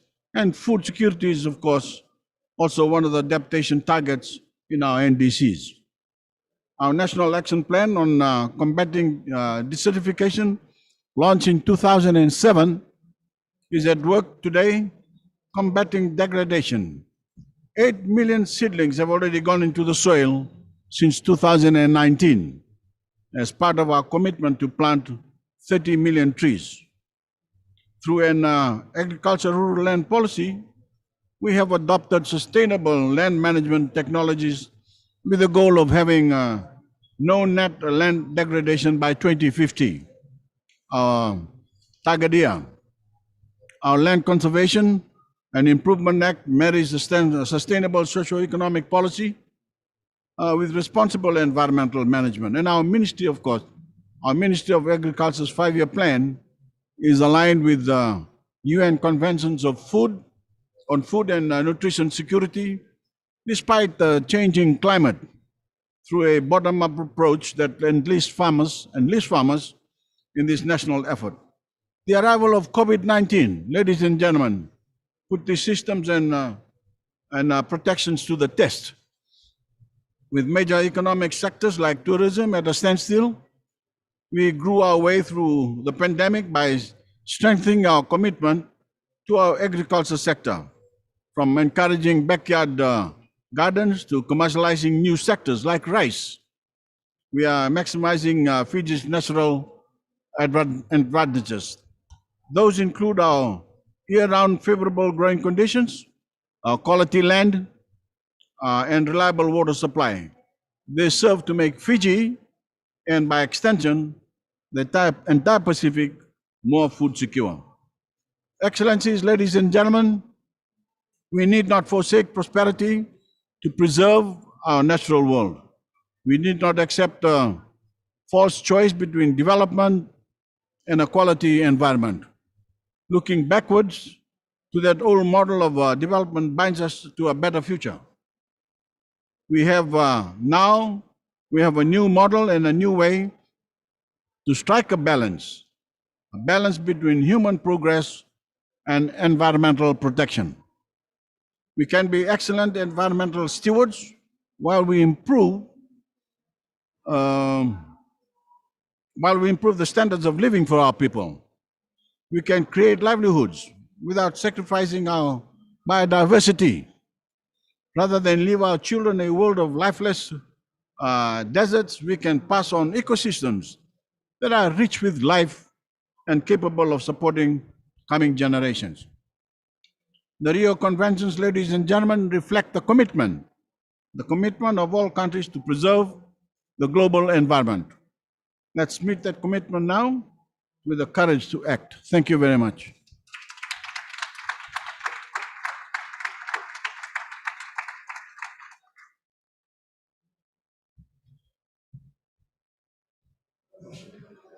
Thank you. Thank you, Prime Minister. We were expecting the President of Namibia. However, he's not been able to join us. I have surprised our sister Minister for Water and Environment, Beatrice Anuwa from Uganda, to give her thoughts briefly on the land degradation, biodiversity loss, desertification, and other challenges faced in Africa, and how important it is for coordinated action around these challenges, and how do you think partners can support each other in developing integrated solutions? Minister.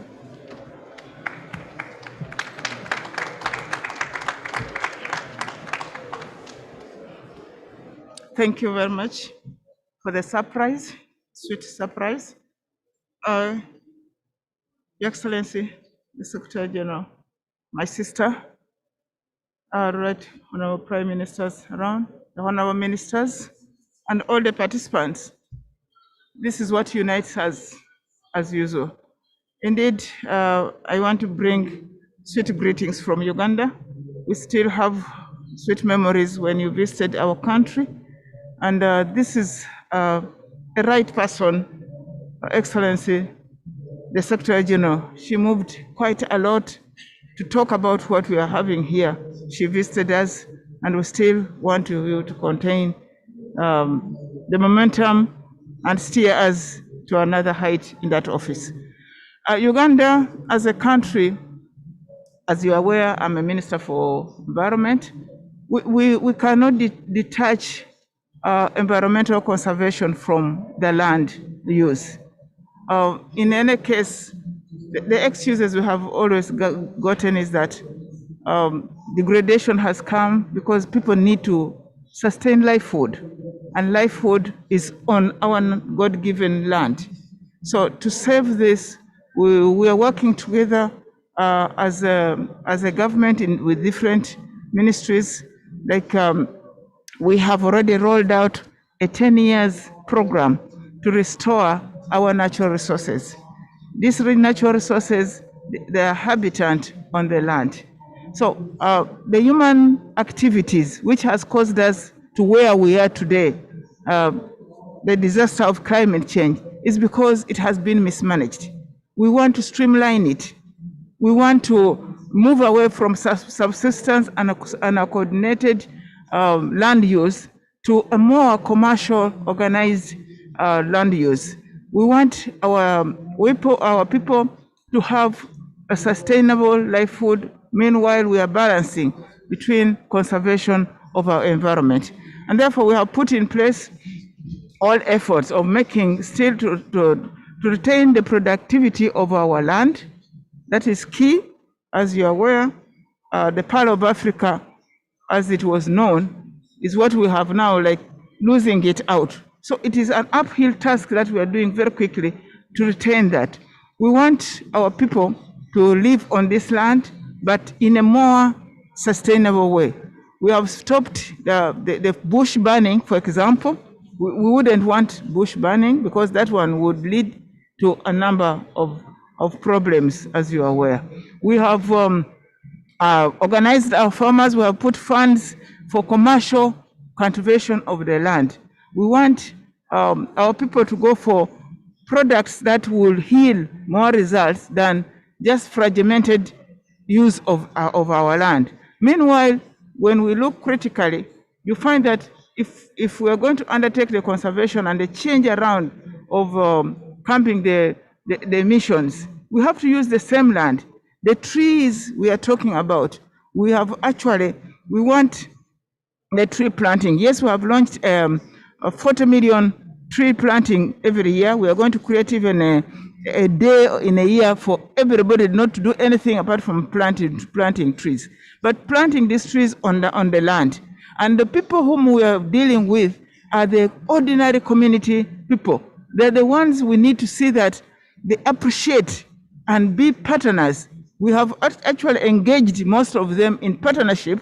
My agency, we sign an agreement, those next to our big forest, that they must live on the forest without necessarily destroying it. And we are going ahead to say, can we also engage them in a commercial tree plantings? What type of trees? This is deliberate. What type of trees? For example, there must be those trees planted which can earn them a foreign exchange without necessarily cutting them down. And that's what we are promoting as a country. For example, if we can go from macadamia or for our avocados, and we are able to export, our people earn a living on that without necessarily cutting them out. So we kill two birds with one stone. This is a way we are engaging. As a government, we have put funds to restore in the 10 years to come. We want to ensure that most of our degraded wetlands and the forests are restored. We have even realized that the key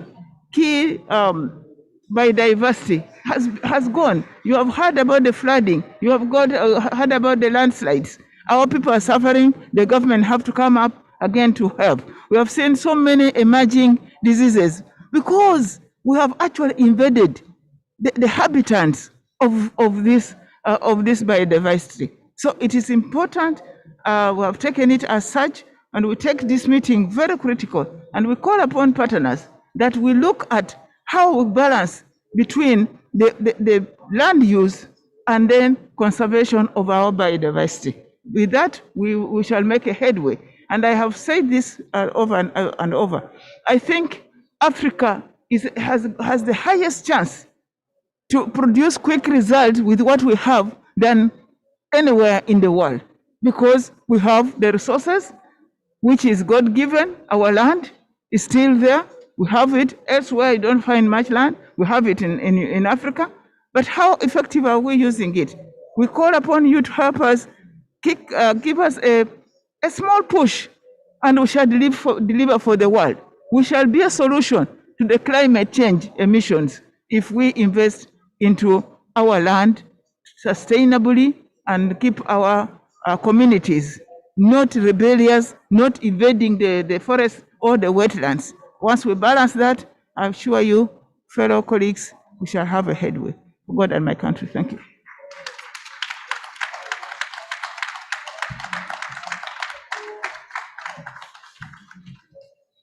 Thank you very much, Minister, and also for highlighting the importance of community participation. I understand we also have the Minister of Namibia to represent the President who could not be here. I now call upon Minister Pohomba Shifeta, Minister for Environment, Forestry and Tourism.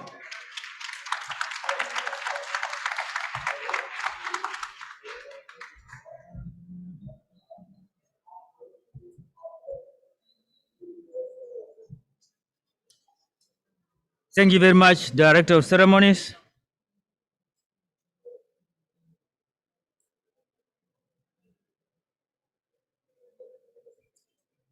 Secretary General, the Commonwealth,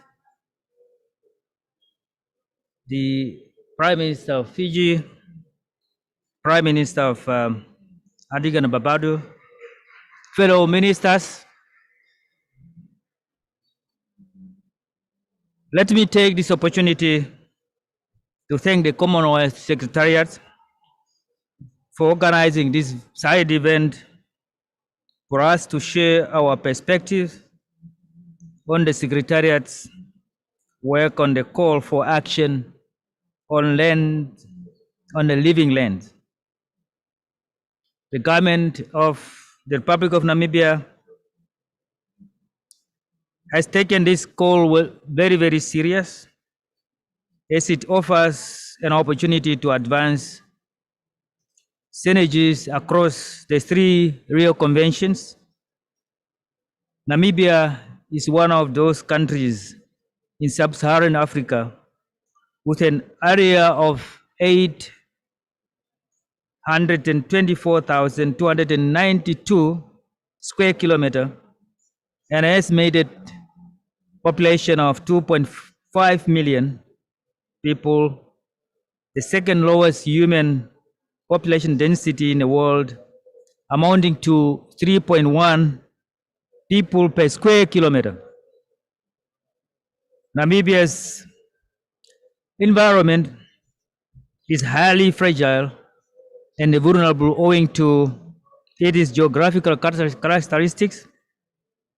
Over 90% of the country is characterized by semi-arid, arid, and hyper-arid conditions.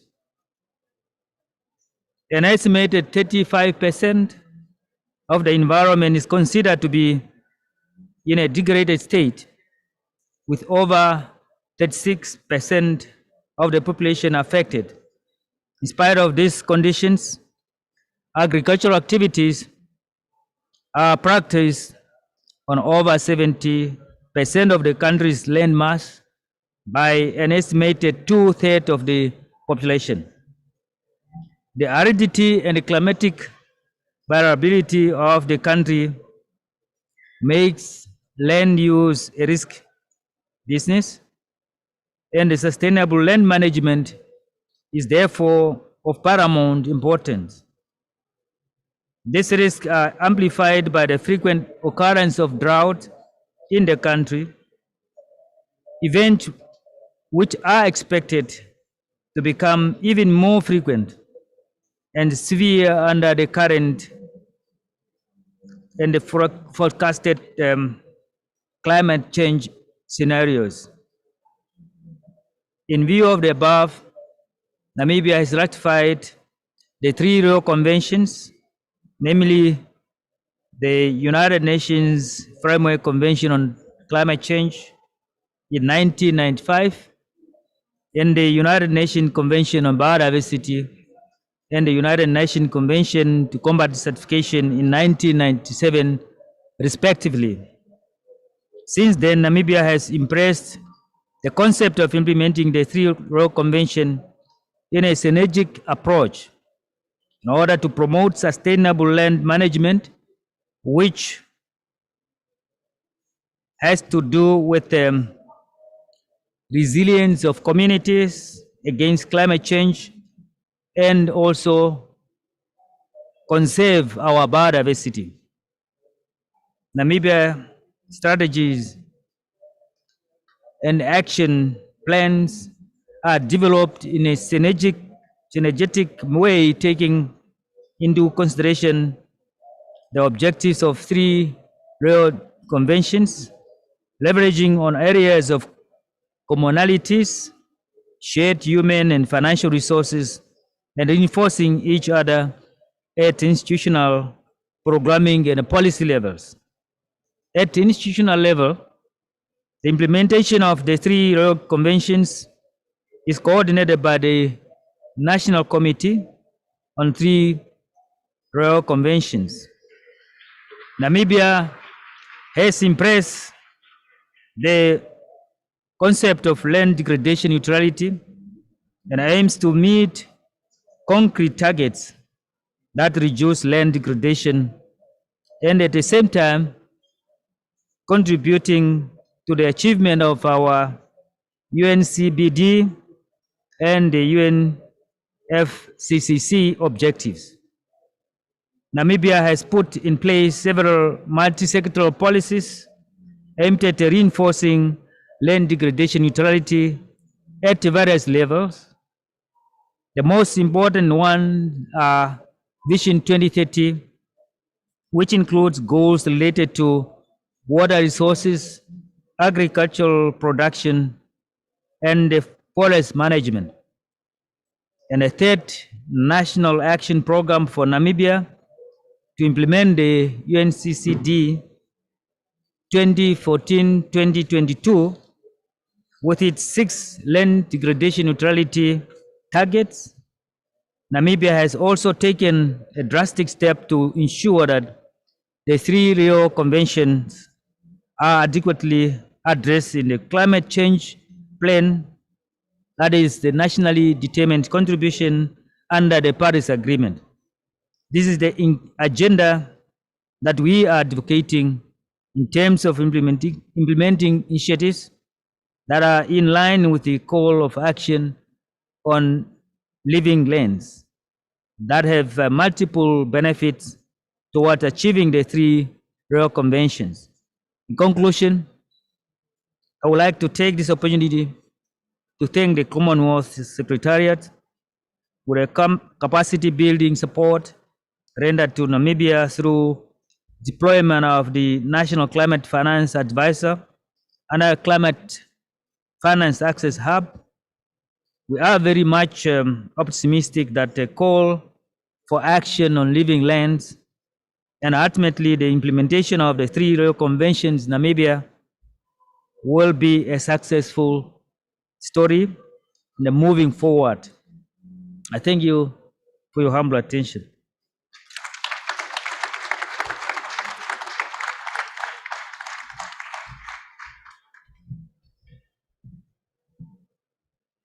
Thank you, Minister. We now move to 2 presentations by our UN partners. I first call upon Mr. David Cooper, who's the Deputy Executive Secretary of UN Convention on Biodiversity.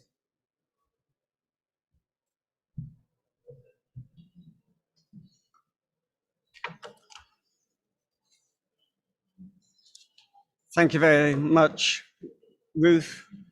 Prime Minister of Antigua and Barbuda, Prime Minister of Fiji, Secretary General, Honorable Ministers, Excellencies, ladies and gentlemen, it's a real honor for me to be invited on behalf of the Convention on Biological Diversity to join this important event. We very much welcome this Living Lands initiative because we do indeed have to implement the 3 conventions, the Convention on Biological Diversity, the Convention on Climate Change, and the Convention to Combat Desertification together. We're addressing here 3 issues, 3 aspects of the same issue.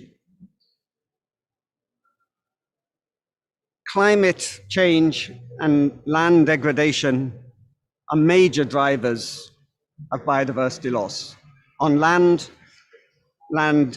land use change and land degradation is the largest driver. Climate change without strong mitigation action will become the strongest driver this century. We're already seeing the impacts of these drivers on biodiversity loss. We must strive for 1.5 degrees. The impacts on biodiversity at 2 degrees, we know now to be at least twice as large as those of 1.5 degrees. On the other hand, we know that investing in nature, in biodiversity, on our farms, in our pasture lands, our rangelands, in our forests, through conservation and restoration, we can reverse this vicious cycle and make it a virtuous cycle, whereby biodiversity is contributing to land restoration, to land degradation neutrality, to climate mitigation, and to climate adaptation. The IPCC, the IPBES, the Intergovernmental Science Policy Platform on Biodiversity and Ecosystem Services, in their recent reports have both made these points very strongly. The recent joint report of these two bodies provides very useful analysis and background for action. We've heard very inspiring addresses from our prime ministers and ministers just now. Commonwealth countries, and particularly the Commonwealth countries from which we've heard, we know are on the front line of the climate crisis, of land degradation and biodiversity loss. As has been emphasized, we have this decade to act. We must act now. We've heard inspiring examples ranging from innovative policy proposals to address key issues that are currently on the table in the negotiations in all three conventions. And we've heard about the very practical action at the community level in these countries. As we, in the Convention on Biological Diversity, prepare for the second part of our COP, the 15th meeting of the Conference of the Parties, which will resume in Kunming in China in April next year, we really will need to focus the attention of negotiators as they develop and finalize the post-2020 global biodiversity framework. We will need a framework that, yes, is ambitious on the biodiversity outcomes, but also, as we have heard, is ambitious on providing the means for implementation. Another framework with targets that remain aspirational will lead us in 2030 to be in the same situation as we are in now. We will need to make sure that commitments on outcomes is backed by commitments on resources and commitments on sharing of benefits, the fair and equitable sharing of benefits derived from genetic resources.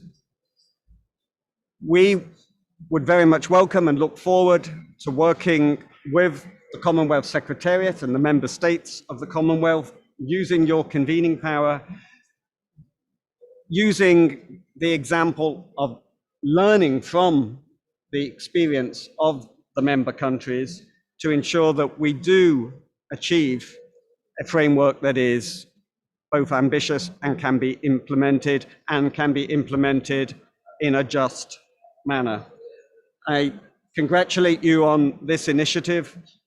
You have a strong partner in the CBD, and thank you again for this opportunity to make some remarks.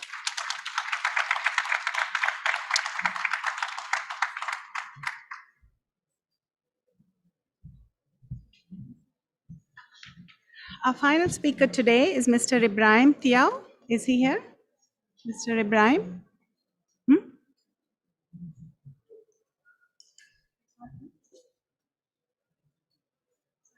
Oh, okay. Mr. Ibrahim, I believe, will be joining us by video. He's the Executive Secretary of UN Convention on Desertification. Dear friends, I'm so sorry I'm not able to join this important dialogue with Commonwealth member states. Thank you for the opportunity to nonetheless make some brief comments. Parties to the UNCCD, including all Commonwealth member states, understand that land is life. There is consensus, I believe, that the poorest land users suffer the impacts of land degradation and drought, climate change and biodiversity loss far more than most. Often, land is their only asset, the only safe haven there is. Be they smallholders, indigenous peoples, women, farmers, and young rural producers. They could make a healthier and prosperous future if they were able to protect, manage, and restore their own land. To my mind, healthy and productive land really is the basis of resilience, hope, and opportunity for people worldwide. By investing in living lands, we manage multiple complex challenges simultaneously. And this approach can offer us some genuinely quick wins. Sustainable land management and massive land restoration and ecosystem means that climate adaptation and mitigation delivered simultaneously, improved resilience to climate shocks such as drought, floods, and fire, enhanced food security, more jobs and employment opportunities as the restoration economy takes off. So we can imagine agricultural value chains evolving and innovation thriving. And as once unlivable and abandoned areas are brought back to rich and biodiverse land, stability and security in rural areas.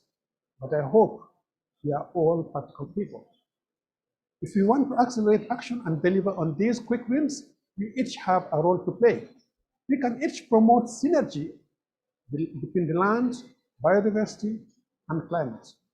The silos we have built do not help anyone. We can overcome policy bottlenecks and better align our investments. From the government side, the market signals each government gives influences how society acts, especially how the private sector operates with respect to land stewardship. Because an all of government's approach is vital, but an all of society approach would be even better. An old African proverb says, if you want to go fast, go alone. If you want to go far, go together. So at the UNCCD, we are delighted to be working together with the Commonwealth on living lands. Our aim is certainly to go fast, but also to go far together. To ensure our partnership makes the ideas behind the Living Land Charter a reality for countries. To ensure synergy also means an innovative approach to financing and the pipeline of tangible finance project that benefits all of people.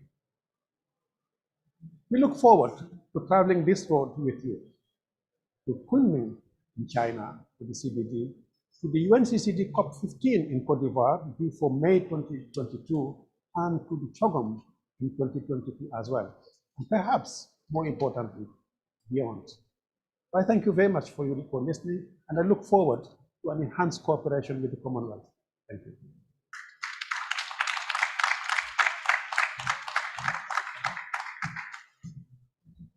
Thanks to Mr. Ibrahim for joining us virtually, even though he couldn't be with us today. Now I'm going to hand you over to the Secretary General for the last word. SG, your leadership and motivation is all evident across the Commonwealth family. So if you could talk to us about what concrete steps should we be taking, particularly with regard to our call for action for living lands, and then you may conclude the session.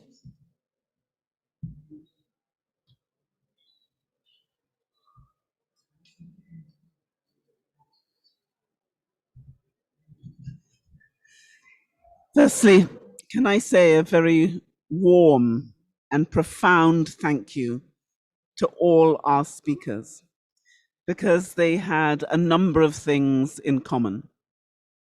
Firstly, They came from the regions of our Commonwealth, small states, large states, and some who are in the squeezed middle. What has joined our Commonwealth is that our 54 states are like a petri dish of the whole world. All of us have made this profound commitment to deliver on each of the Rio Conventions. But if we are honest, and I'm glad we were honest today, we know that we have not yet delivered on any of them comprehensively or as successfully as we need to do if we are actually going to meet the target of 1.5 to stay alive. And I think it was very poignant, Prime Minister Frank Bainimarama, and what was said by Prime Minister Brown, to emphasize that this is a question of life and death for the small, but it is also a question of life and death for all of us. So the real excitement that I feel today is that we are turning rhetoric into action, because each of the speakers outlined so graphically the things that they are struggling to do. Each emphasized that they need more resources, both physical resources, financial resources, and human resources to do that. Each made it clear that on our own, we cannot do this. But what I found, and I hope you found so inspiring, is as I listened to each presentation, I knew beyond peradventure that we could do this if we chose to work together. Multilateral agencies, member states, individuals. And what is exciting about the Charter, the call for living lands, is that everybody is choosing to work in partnership. And that, I believe, will be the difference. We have seen the difference that the Blue Charter has made to oceans. And I want to take this opportunity, if you will permit me, to say a special thank you to Prime Minister Frank Bainimarama, because it was his leadership in the first Ocean Conference when I asked him, would you make space for the debate on whether we should have a Blue Charter? It was his leadership that enabled him to say yes. And he came to that first meeting that we held in the UN on the Blue Charter. And it is special, therefore, me today that at this meeting of the launch of our call for living lands, Frank Bainimarama, the Prime Minister of Fiji, is here with us yet again.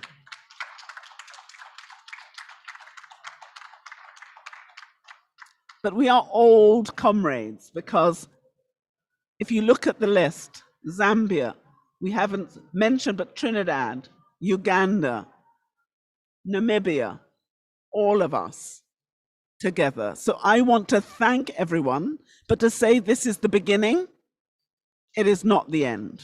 We are going to have member states coming together, working on these three conventions, and we will make sure that that 1.5 to stay alive is never reached. 1.2 is difficult, but what if we could reverse it? So I hope that all of us will do everything we can to make sure that we reverse the trend and we truly do make sure humanity stays alive. Thank you.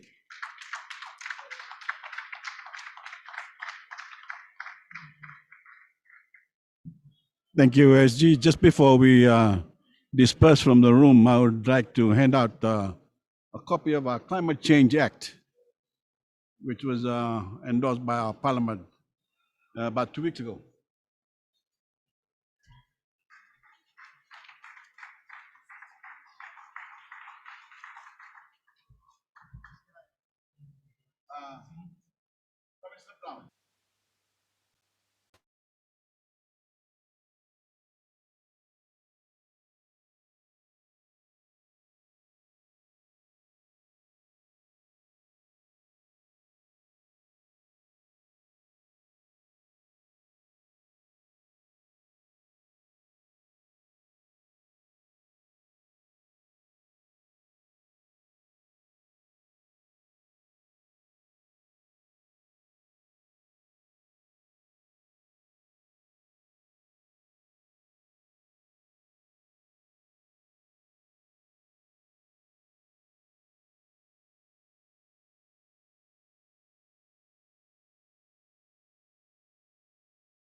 I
don't know what's happened with that Zoom recording.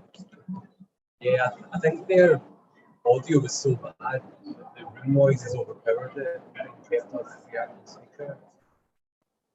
Because they had they had really bad audio.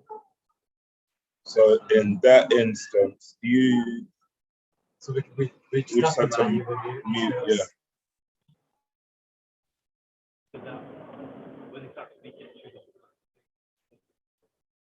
But if I mute it, can you just make sure you unmute? Because I don't want to send you the unmute request and it appears on the screen. Yeah, leave it to me, I'll unmute. I'll mute the mic. Okay, perfect.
Yeah, I'm ready.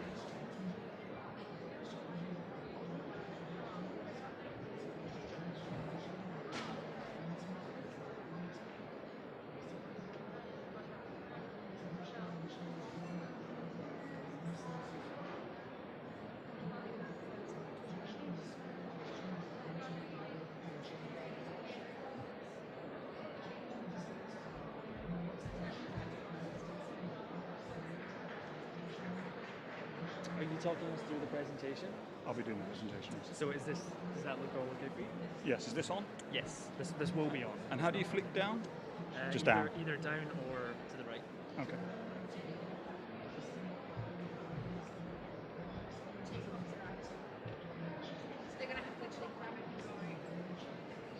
That's fine.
Good.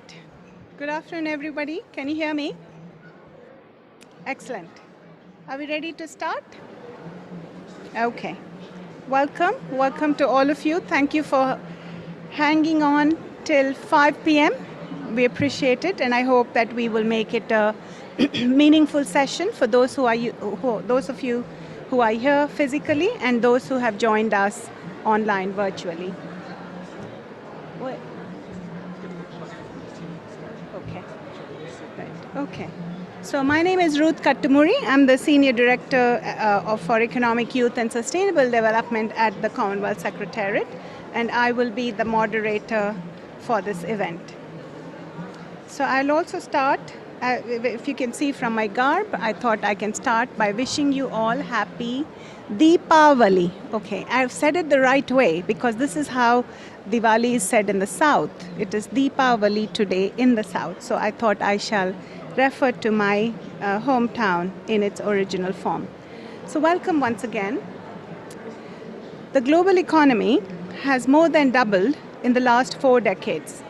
The good news is that income levels have increased and poverty levels have halved between 1990 and 2018.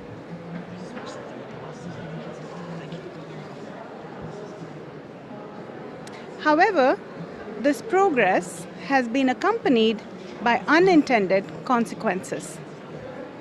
The growth in the global economy has happened with large-scale increase in extraction of natural resources, resulting in adverse impacts for the natural environment.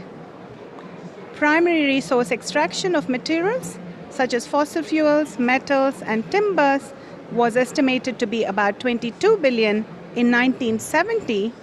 This grew to roughly 70 billion tons in 2010 and is estimated to more than double to 180 billion tons by 2050. Every year, about 30% of food produced is wasted, with the waste being responsible for about 8% of global greenhouse gas emissions. The global population of 7.1 billion in 2021 is estimated to grow to 9.9 billion by 2050, and the food industry alone will need to increase exponentially to ensure food security. As we meet at Cop26 in Glasgow, the world is grappling with the seemingly unattainable target of limiting global temperatures to 1.5 degrees Celsius. Therefore, business as usual is no option at all. There is growing scientific evidence of a direct link between global warming caused by human activity. The frequency and intensity of extreme weather-related events across the world can be seen regularly on our televisions, news feeds, WhatsApp groups, etc. The irony of the travel chaos due to severe weather on 31st of October for people traveling to Glasgow cannot go unnoticed. The Commonwealth Secretariat is strongly committed to assisting its member countries with their nationally determined commitments to tackle the challenges due to climate change. This event today is an initiative to present some policy frameworks which are being compiled for a report titled Financial Policy Shifts to Achieve the Paris Agreement. We will be presenting two background papers on carbon pricing and the circular economy. I'm delighted that these topics are discussed at the right and relevant platform at this COP26. We will also hear a presentation on carbon pricing in South Africa from Memory Machingambi, a senior economist in the National Treasury of South Africa, who will be joining us virtually. This presentation is important as South Africa provides an important case study of how carbon pricing can be implemented. We look forward to our discussions today and the hope that our deliberations and the report will contribute effectively to ongoing global policy dialogue on finance policy shifts meant to realize the ambitions of the Paris Agreement.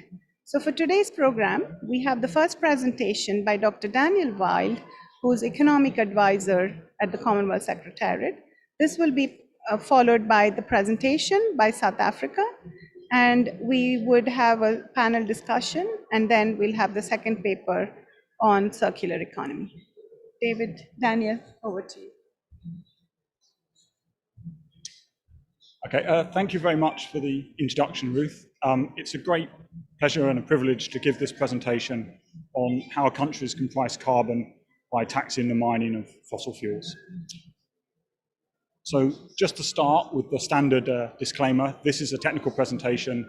It's for research in progress, and I welcome your views on it. And the material that's presented represents my own views and is not necessarily the views of the Commonwealth Secretariat or individual Commonwealth member countries. So the world has a problem. It's getting warmer. And the principal reason that it's getting warmer, we can see on this graph. It's because current and planned production of fossil fuels, which is the blue line, is massively in excess of the red line, which demonstrates fossil fuel production that would be consistent with limiting climate change to 1.5 degrees. So there's a whopping big gap between what is planned and what's consistent with the Paris Agreement. So what can be done about that? Well, there are a number of different policies, but a particularly powerful policy, at least from an economic perspective, is carbon pricing.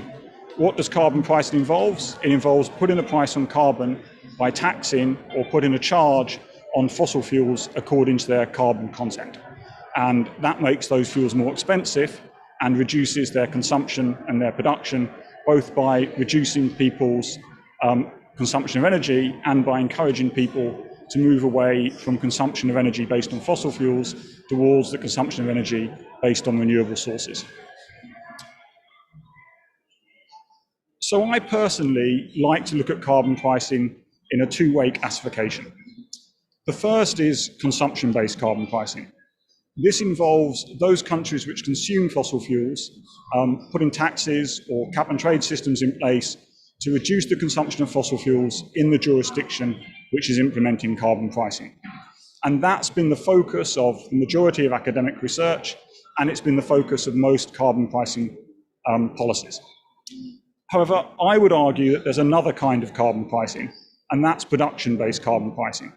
And that's the large fossil fuel producers putting taxes on petroleum production, coal production, natural gas mining, in order to reduce the production of those fossil fuels and reduce the overall level of carbon dioxide emissions, noting that it won't necessarily be the jurisdiction that's implementing the tax that will see the actual reduction in emissions, because the reduction in emissions may occur downstream on exports. Now, in recent times, carbon pricing schemes have been proliferating. According to the World Bank, there are now over 60 carbon pricing schemes. I would say that the majority, perhaps all of these, are consumption-based carbon pricing schemes, because they're principally aimed at reducing emissions in the country which is implementing the tax or the cap and trade system. However, there's a problem with these schemes. They're unlikely to achieve the Paris Agreement on their own because they don't have 100% coverage, and you can see that on the vertical axis. Many of these schemes have coverage around the 40, 50, 60% mark of emissions. And secondly, the carbon price in these schemes is often significantly lower than the range that's recommended, which is within $50 to $100 per ton of carbon dioxide emissions.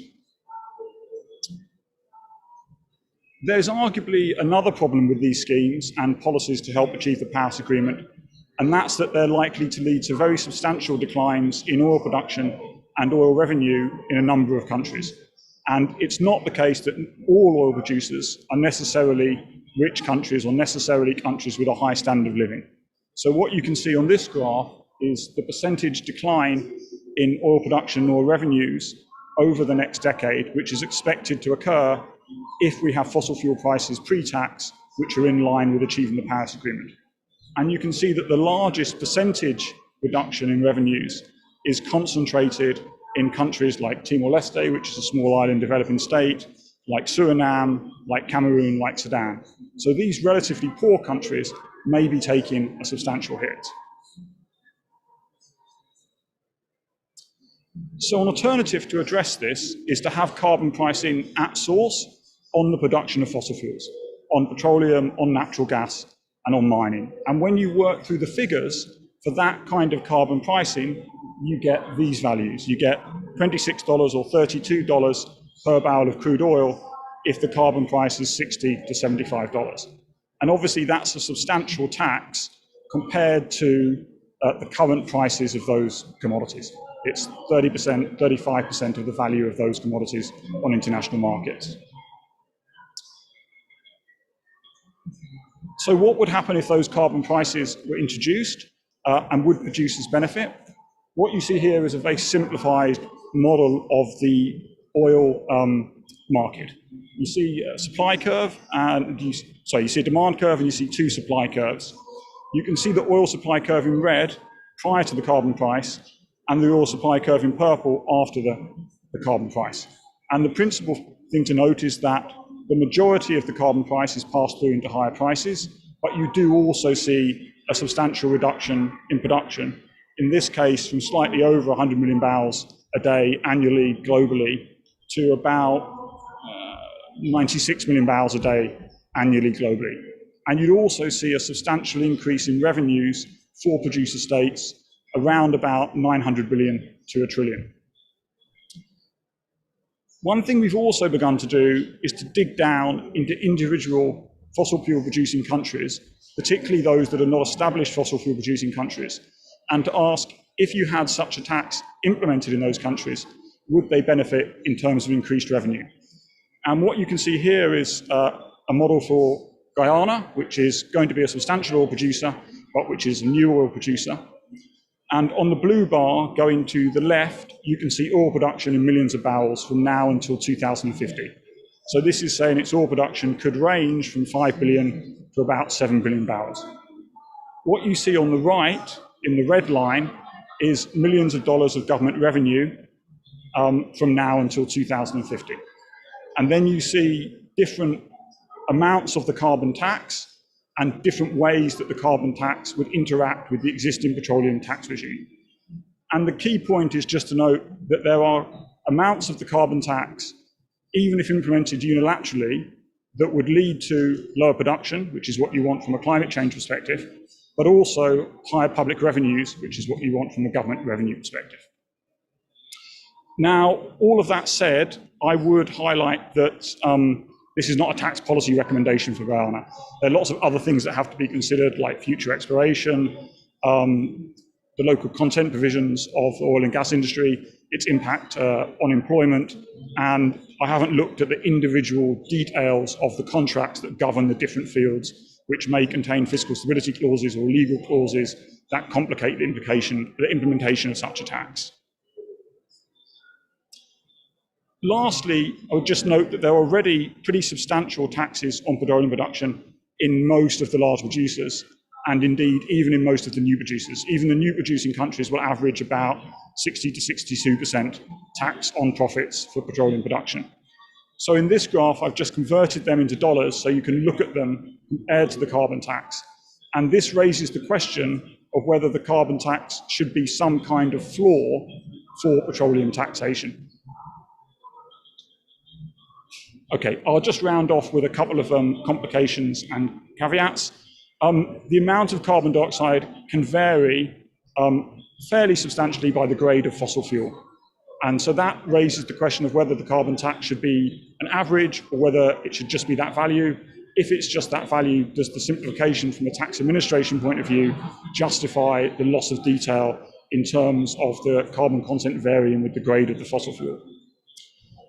Such a system would also not tax fugitive emissions because they're not contained in the actual production of the mine.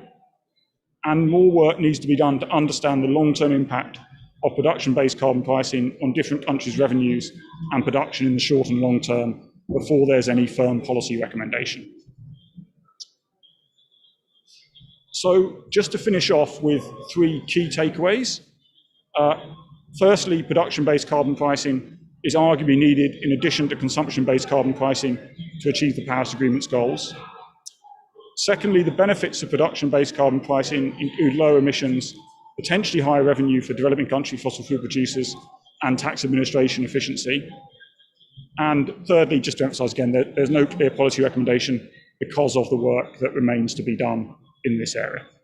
All right, thank you very much. I hope I haven't whittled on for too long, and I hope I haven't bored you too much.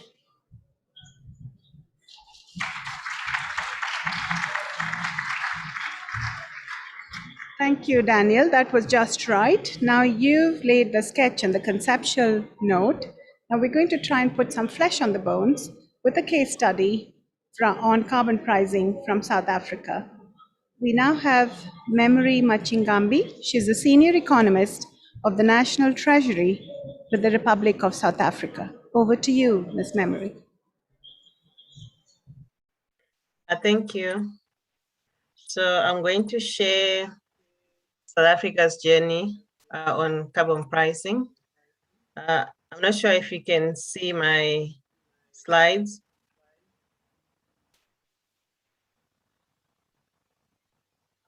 We can see you, but the slides are still loading.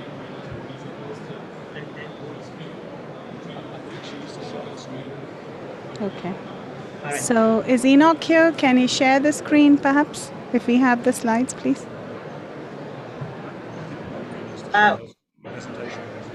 Are you able to share screen, or would you like us to share your presentation, Memory? You tell us what's convenient for you. Yeah, Can it's you working. see? Okay. Yes, excellent. Yes, it's working. Thank you. All right. Good evening. Well, afternoon, I'm not sure. but it's evening in South Africa. I'm just going to share with you our carbon pricing journey, just to put, I guess, the flesh to the bones that Daniel has spoken about.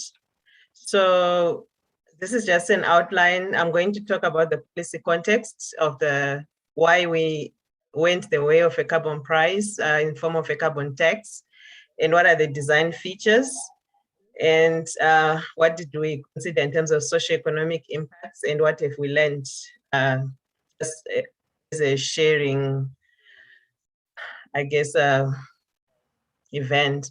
So in terms of South African response to climate change, we've got a national climate change response policy and a national development plan that outlines our priorities as government.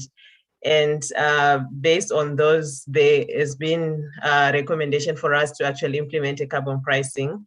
This was supposed to have started in 2015, and but we only managed to get it into law in 2019. And the reason why we chose a carbon tax is, I guess, all carbon pricing, in terms of our National Environmental Management Act, we actually, all the environmental laws have to observe the polluter pays principle. So in terms of greenhouse gas emissions, this was the best way for us to introduce a tax. And the initial rates are very low because we phased it in. We didn't want to shock our economy, and we also wanted to provide our industry with time to transition. And so this talks to the profile of the emissions in South Africa. And based on this, you can see that almost 50% of our emissions come from energy combustion. 80% of our electricity is generated from coal. So our emissions are very concentrated. And based on that, we decided to go for a carbon tax because of the structure of our emissions and the oligopolistic structure of the economy. If we had gone for an emissions trading scheme, we wouldn't have enough participants in the scheme for us to implement an emissions trading scheme. So it took us 10 years to move from the first time that a carbon tax was mooted, which was informed by our long-term mitigation strategy in 2007. So we went through 3 rounds of, we did a discussion paper, then a policy paper, and in between we always consult and refine the design. And then we did 2 rounds of draft legislation. So it took us 10 years. And in terms of the policy framework, our emissions apply to electricity generation, which is our energy emissions, to industrial processes, fugitive emissions, and then transportation as well, but we do it through the fuel levy mechanism. It started at 120 rands per ton, which is about $8, and it increases by inflation by plus 2% until end of the first phase, which is 31st December 2022. And we don't earmark revenue as a treasury, but we support a number of environmental programs through the revenue that's generated, and at the rate at which it is quite modest amounts of revenue because we have a lot of tax-free allowances. So in terms of our tax-free allowances, I indicated we've got a very generous regime. So at most 40% of your emissions are taxed. So we've got a basic 60% emissions tax-free threshold for every category of emissions that we tax. And then we also recognize our processes like, our glass making, cement, they're very little, it's hard to mitigate within their sector. So we give them an extra 10% of their total emissions as tax-free. And then we also give a similar amount for fugitive emissions from, mining, pipeline leakages and such. So when we implemented a carbon price, or when we started talking about a carbon price, a lot of jurisdictions did not have a carbon price. So to protect the competitiveness of our industry, we have implemented a trade exposure allowance, which looks at your exports plus imports over your production. And we've got that's the trade intensity proxy. If it's above 10%, then there's graduated relief. And if it's above 30%, you get the full 10%. And then we also have an emissions intensity tax-free allowance that's embedded in that design. And the reason why we have that is to encourage a reduction in emissions intensity within our economy. And this is based on a sector benchmark where the sector, they develop their benchmark. And if you do better than that benchmark, then you also get a tax-free allowance, and it's up to a maximum of 5%. And then our Department of Environment, Forest and Fisheries is developing carbon budgets for companies that emit above a certain amount of emissions threshold, and you get a tax-free allowance, because in the first phase, we just want to gather information as a government because we didn't have much information on those activities. Then we allow our industry to use carbon offsets developed under the CDM, the Verified Carbon Standard, and the Gold Standard to offset up to 10% of their emissions if they are in combustion, or up to 5% of their emissions. So the total tax-free allowances come to between 90 and 95, depending on what the industry decides to use. So this is just a summary of what I've just spoken about. And as I indicated, we don't earmark the revenue. We implemented an energy efficiency tax incentive in 2013 because we're expecting to implement a carbon price in 2015. But it preceded, the carrot came before the stick. And we also don't have an impact on electricity prices for the first phase. So that's a concession we made with industry. So we already have an electricity generation levy that applies to fossil and nuclear power generation, generated electricity. So we offset it against the carbon tax liability of our electricity generators. We also offset the IPP levy because we've implemented a renewable energy program in South Africa, and we have one major electricity distributor, generator, and transmitter. So they buy the electricity from those renewables, and we actually give it back to them to offset against their carbon tax liability as a concession. We also support, there was a solar water heater program we had for low-income households, and there is a free basic energy or alternative energy package that we implement as a government for low-income households. And we're also looking at supporting public transport. So this talks to what I've just spoken about in terms of our revenue recycling through the tax incentives, the soft earmarking, and so the main reason why we have these measures is to protect our vulnerable sectors and to ensure that we are incentivizing the right renewable energy, green hydrogen, so that we also recognize actions that industry and society is taking in transitioning us to a low carbon economy. So in terms of the renewable energy tax incentive, our tax expenditure shows that we've used the fiscus it actually cost our fiscus about 5.8 billion rands, which is around 180 million US dollars, and we've saved about 25.29 million tons of greenhouse gas emissions.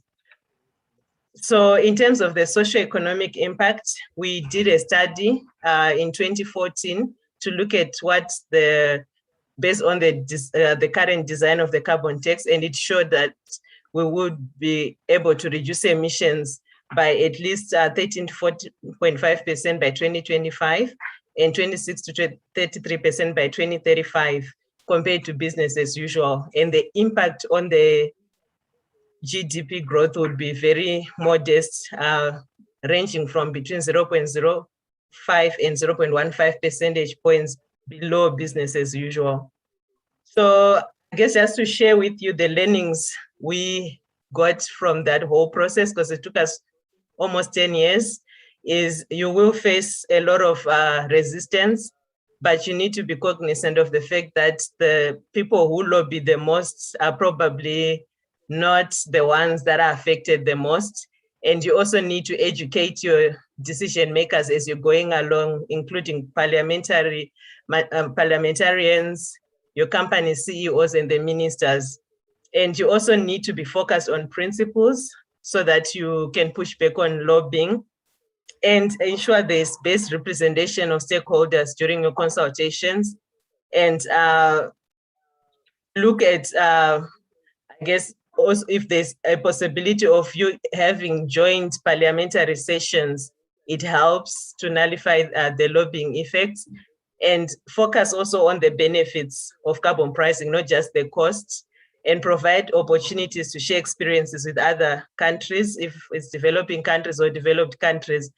And I think further to what Daniel was talking about, use or piggyback on existing systems, because that will help you reduce time in terms of the skills that you require. So for us, a carbon tax was the easiest because we've got a very strong revenue collection system, and we also have a very strong greenhouse gas reporting system that we piggybacked on. So in conclusion, I guess I'll just say, even if you're looking at going into mining, into oil and gas, a business as usual scenario is no longer an option, and you need to be thinking about how you introduce the carbon price into those particular sectors. And as you can see, we had to make the concession on electricity price neutrality to ensure that we protect our industry. But in the long term, we will start reducing those tax-free allowances and those concessions that we've made. And also there is an increase in disclosures on climate risks in the regulatory and capital markets that you need to consider. And I think from the countries that have implemented the carbon pricing for longer than we have, if you design your carbon pricing measure well, it provides adequate incentives, and it will change the behavior of your consumers and your producers. So thank you.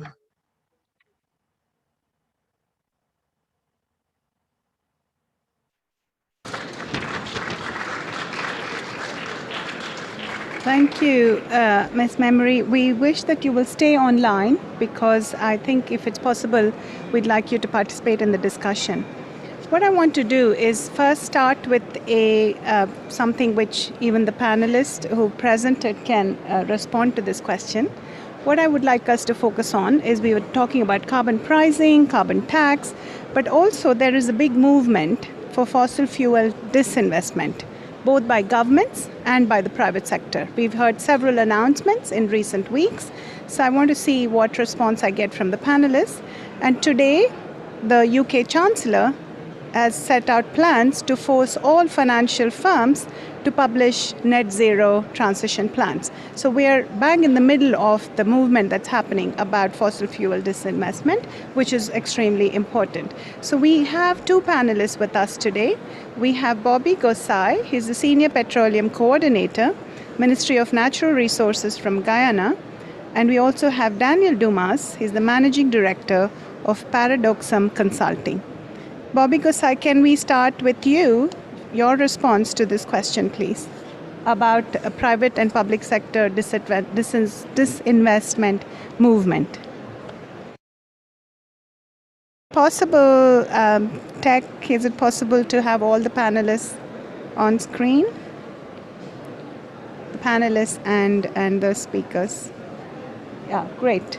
Bobby Gosai, over to you. Can you hear us?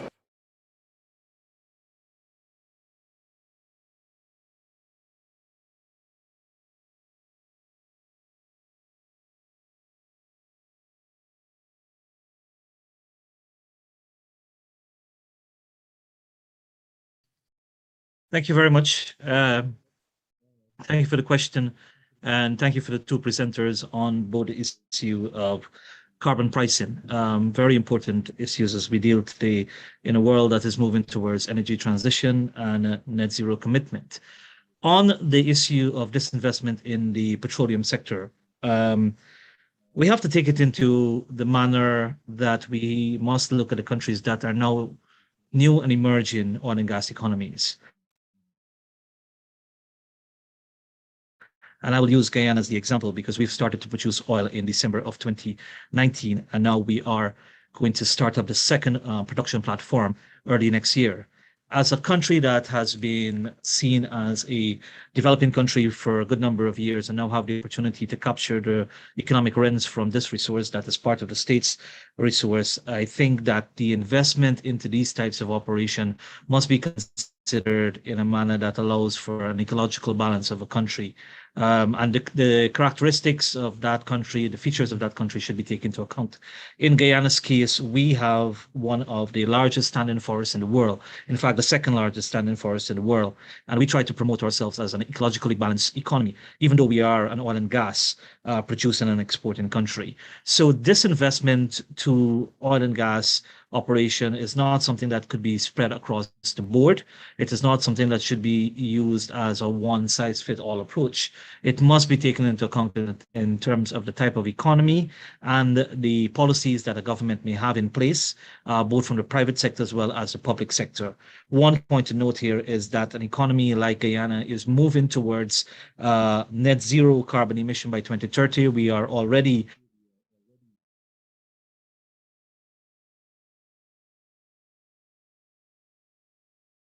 Daniel, while we wait for Bobby's connection to come across. Daniel, your thoughts?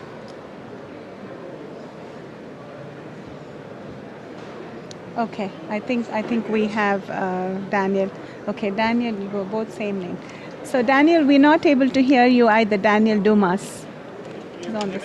Okay, now can you hear me? We can hear you now. Okay, good.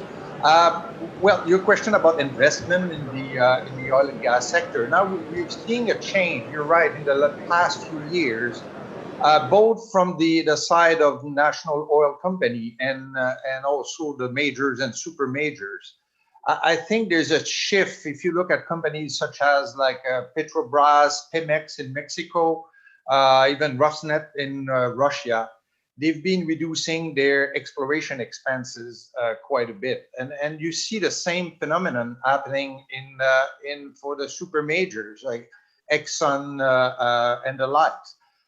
And I think one of the reasons the market, as you know, especially private companies like Exxon or Chevron, or they're trying to increase their valuation, how the market perceive, how much a company worth.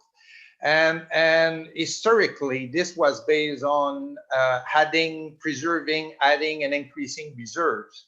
And now we see that there's a shift that these companies now are looking more about like their cash flows and not as much as spending exploration on exploration to increase their reserves.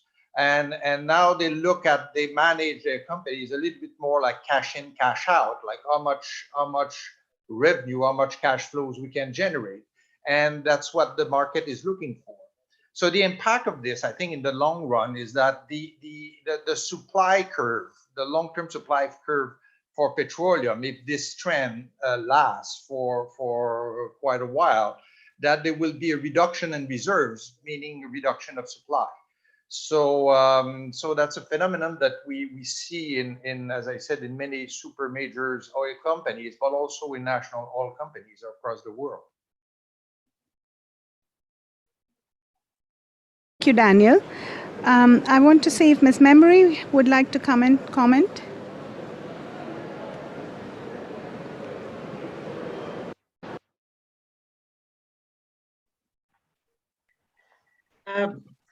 Thank you.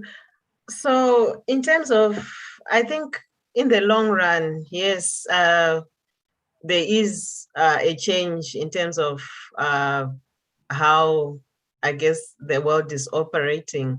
But you can find ways of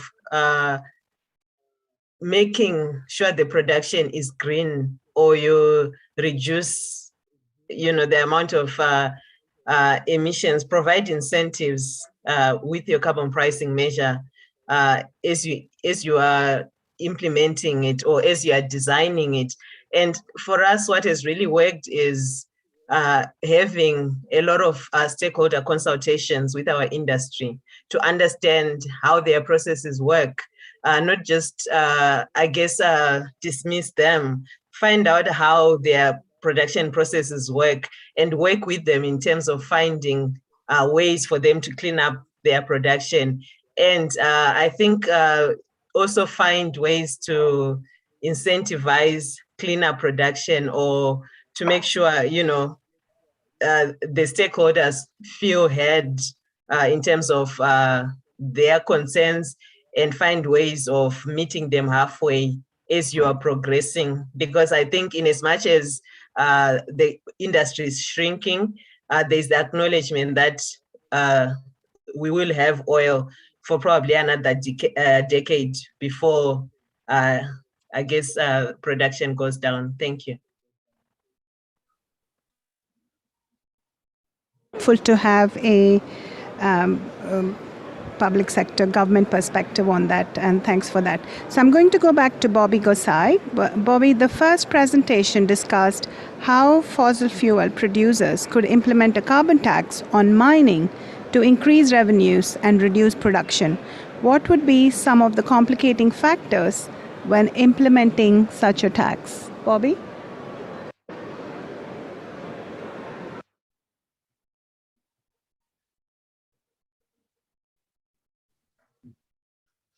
Okay, can you hear me now? Thank you. Right. So in Guyana, for example, we are a mineral economy, and we are predominantly based on small-scale mining. Implementing a carbon tax on mining would be good for the large-scale operators, but not so good for the small-scale operators. What we have done is to move towards more environmentally friendly methods of mining.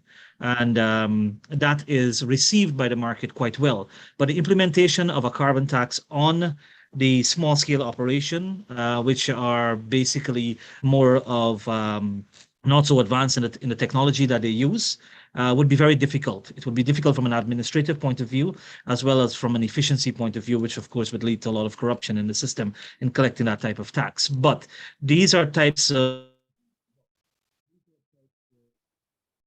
implementation mechanisms that can be corrected when you look at the oil and gas size, instead of just focusing on a tax to be implemented on the production or even the consumption of the fossil fuel. Thank you. Thank you, Bobby. Thank you for persisting in spite of the technology issues.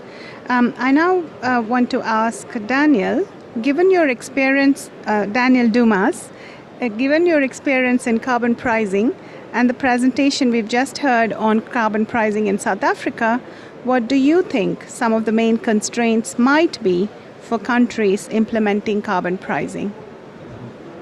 Yeah, thank you. Before, if I may, I'd like to add something to what my colleague Bobby Gosai just said in terms of production tax on. I think one of the concern, and I work quite a bit in developing countries in Africa, and is that some of the highest cost producers are on the high end at the end of the supply curve.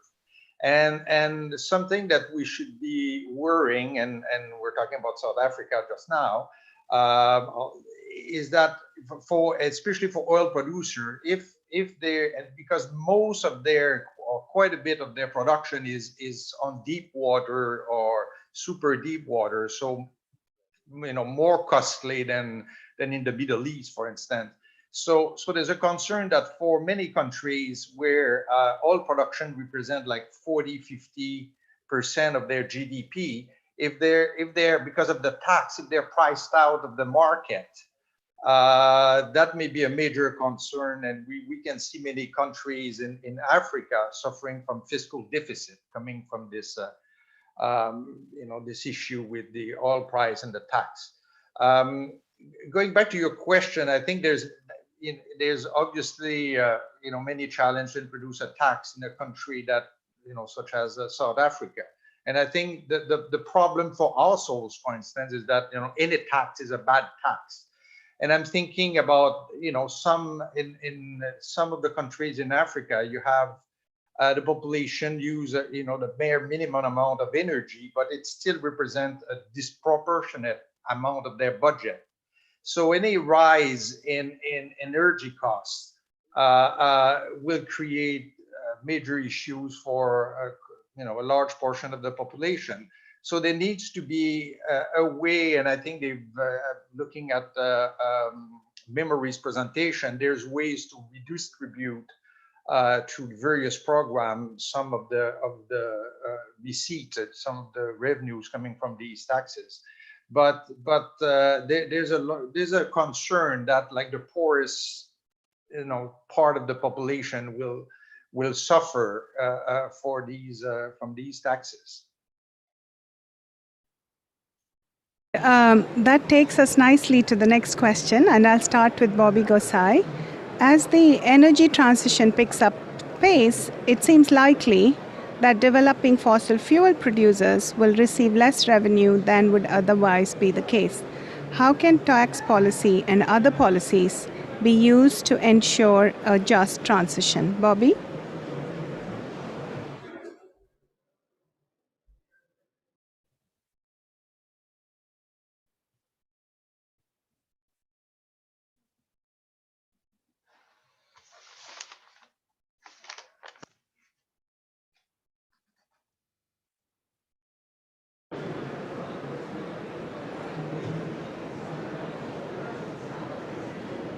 Okay, then let's start with Daniel and then we'll come back to you, Bobby. Bobby, the question for you is, what are the likely impacts of carbon pricing on energy poverty and household income inequality, and how can these be mitigated in developing and developed countries? Daniel Dumas. Hi. Well, I already covered this a little bit. I think one of the, and going back to Danielle's presentation on production taxes versus consumption taxes, I think it's I think to have both, but I like production taxes because they're probably simpler to apply, although they're still complicated. But I think one of the concern on production, on taxes, on carbon pricing on production, is that, as you know, most countries use taxes on fuel to kind of assist or help some industries. I mean, the usual ones are like agriculture or where a large portion of the population, for instance, in Africa or Latin America, get their revenue, agriculture or fisheries in many ways. So by applying a tax on production, you lose kind of this tax instrument to kind of redistribute some of the taxes by not, or in the other way, like not subsidize or subsidize in some ways some industries which are important for your country and for very often a large portion of your population. So I think that's one of the weakness of the carbon pricing on production, is that you lose this tax instrument to assist some of the industries which are kind of need a little bit of assistance. Bobby, are you able to come in now? Let's try.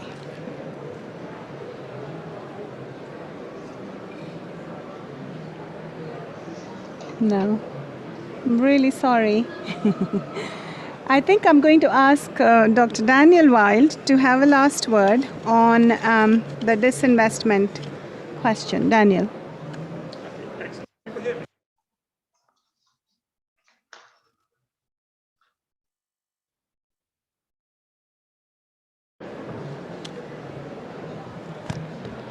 Okay. So I think the disinvestment argument is a useful one, and I think it can have an impact. I think it's likely to be a marginal impact compared to the carbon taxes and fiscal policies. And I also think that there is something of a danger with it. And the danger is that part of the assumption that underlines the divestment argument is that Western markets are the major source of capital or the only source of capital, and that public listings in those markets is the main source of capital or the only source of capital. But actually, there's substantial capital now in some of the larger upper middle income countries. There's substantial nationally owned oil producers, and there's a substantial private equity market in Western markets. And so the danger of the divestment drive, the risk if you don't get it right, is that you see sales of assets by publicly listed companies who are relatively transparent, and those assets don't stop producing, rather they're shifted over either to the private capital markets or to other markets which don't have the same concern about the Paris Agreement perhaps, and perhaps also don't have the same stringent transparency requirements.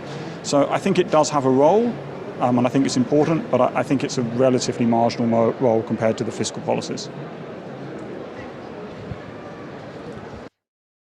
Thank you, Daniel, and I'd like to thank all our panelists and thank you for a very interesting session. I also wish to say that this is a work in progress, but as you can see, we have the team and the potential that we have to deepen and strengthen this work, working in collaboration with our partners. So thank you for this session. And we'll now move to the fiscal financial policies to achieve a circular economy. And the presentation on financial policies will be presented by Sophie Brain and Christine Awiti.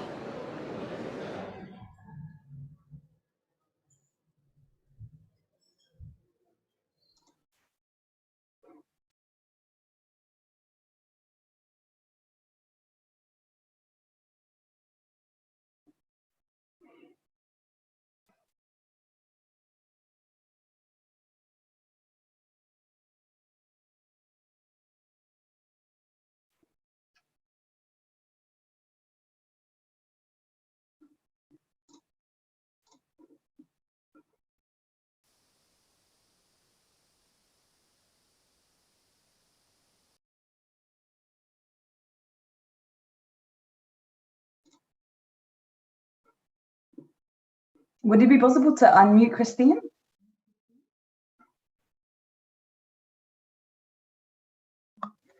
Thank you. Thank you very much. Okay, I'll share my screen again.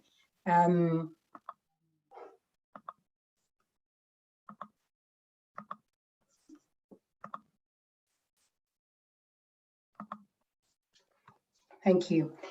So this presentation is based on a working paper which explores the micro-macro nexus of the circular economy.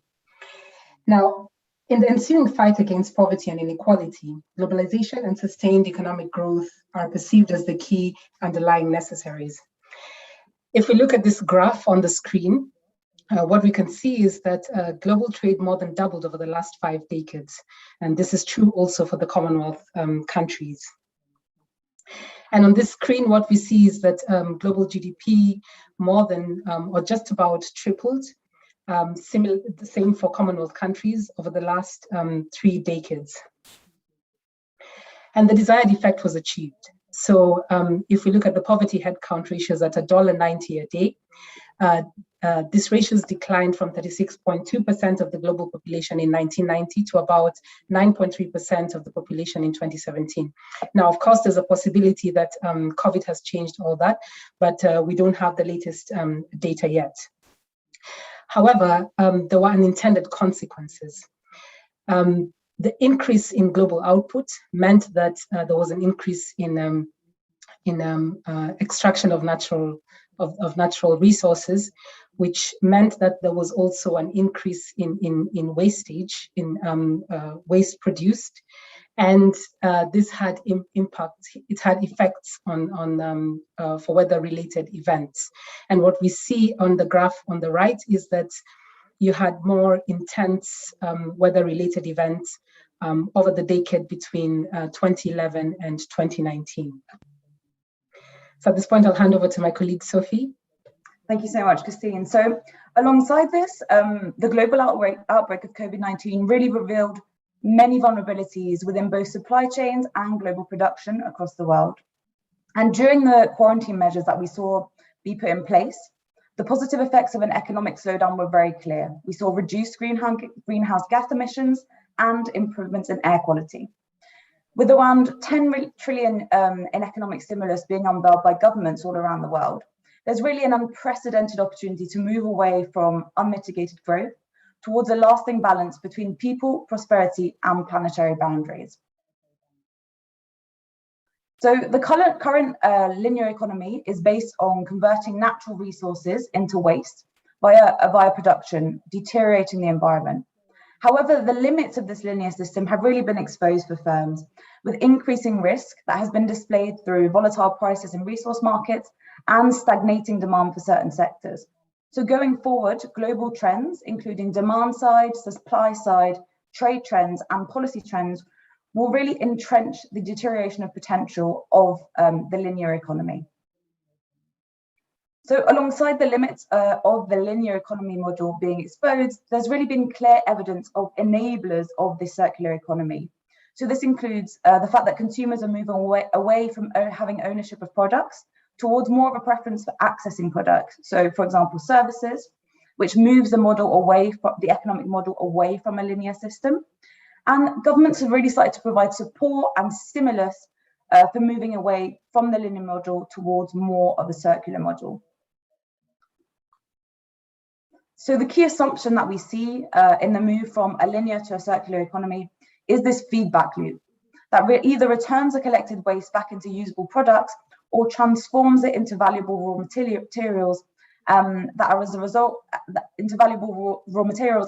of this recycle, repair, and remanufacture process.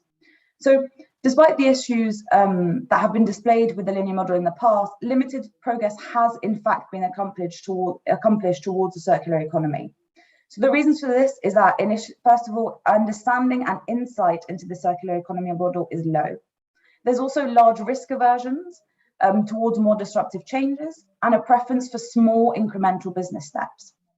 And finally, there's a lack of coordination by governments, which mean that policies to enact the circular economy are not achieving successful policy developments. And I'll now pass you back to my colleague, Christine, who will talk a little bit about the framework that we developed to try and look at these issues. Thank you very much, Sophie. So in this paper, we propose an analytical framework that will identify policy options and aimed at creating an enabling environment to encourage businesses to adopt the circular economy. So we identified two elements. The first is the framework has its basis in the circular economy, which is the 3 R's, designing out waste, so reducing waste.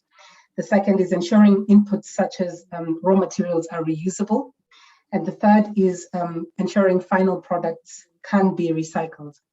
And the second element is that the framework has its basis in the aggregate supply and production function, whereby total output in an economy is determined by factor inputs, that is technology, capital, and labor. Now, at this point, I want to acknowledge that structures of economies differ, and policies adopted would require a deeper analysis, for example, partial equilibrium for sectoral analysis, and perhaps general equilibrium to understand better the macro effects of adopting policies to implement the circular economy. Now, in this framework, if you look at this graph, we identify 3 key areas. The first is the production process, which is the dark bit. And there, what you see is inputs into the production process, and policies that government, or ways in which government can come in, and governments can come in through sectoral policies, fiscal or monetary policies. So, for example, with the inputs into the production process, where you have labor going in, sectoral policies on education, such as changing the curriculum in schools to suit a circular economy, can be adopted, or adoption of policies that reduce and reuse raw materials, such as, for example, policies to price waste. The second is investments. And in this case, governments can crowd in private investments through investing in the circular economy infrastructure. In addition, governments can offer incentives to firms to invest in the circular economy through, for example, tax policies. And finally, creating an enabling environment. And this can be done at 2 levels. at the national level and at the global level. So at the national level, a firm commitment will be needed from governments, for example, by adoption of circular economy through setting deliberate targets on waste reduction. And at the global level, multilateral agreements, for example, on adoption of policies globally, such as the recently agreed on minimum global tax, can be adopted to ensure that to encourage private sector to adopt a circular economy production. Now, this slide, we just basically link the reduce, reuse, recycle of the circular economy with some of the policy options that government might want to think about. So, for example, if we take reduce, policy options that price out waste could be adopted to reduce wastage. If we look at the reuse, policies can be adopted to ensure that curriculums in education institutions are aligned with the circular economy. And finally, if we look at recycle, then policies that ensure that both governments and private sector, or that encourage private sector to adopt, to invest in recycling products or recycling plants can be adopted. Now, we also identify advantages of the circular economy, and we classify this into three: environmental, economic, and the social advantages. So, and environmental, I think it's obvious. I think it's why we're all here at Cop26, in order to preserve nature and to preserve the planet. In terms of economic, I mean, it has been said that the circular economy adopts production, local production, is good for local production. What this would mean is it would increase local employment, increase incomes, and reduce poverty. And again, for the social advantages, reduction in poverty and increase in skills would benefit the economy. Of course, there are also disadvantages. However, again, just a caveat that this disadvantages we would need to do a deeper analysis to understand how adoption of the circular economy would affect emerging markets and developing economies, of which we identify a few: Commonwealth, emerging markets, and developing economies. However, we want to emphasize that in the long run, adoption of the circular economy is beneficial, since it preserves the environment and is climate friendly. And finally, we have 4 key takeaways. The first is the circular economy model is gaining traction, and as the prices of raw materials increase and become increasingly volatile, and this poses risks for the private sector and especially for production planning. Second,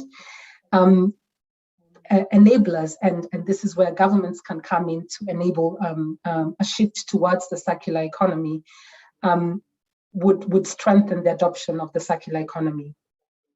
And third, we develop a micro-macro analysis that links the circular economy, reuse, reduce, recycle, to policies at the government level that could work together to strengthen adoption of the circular economy.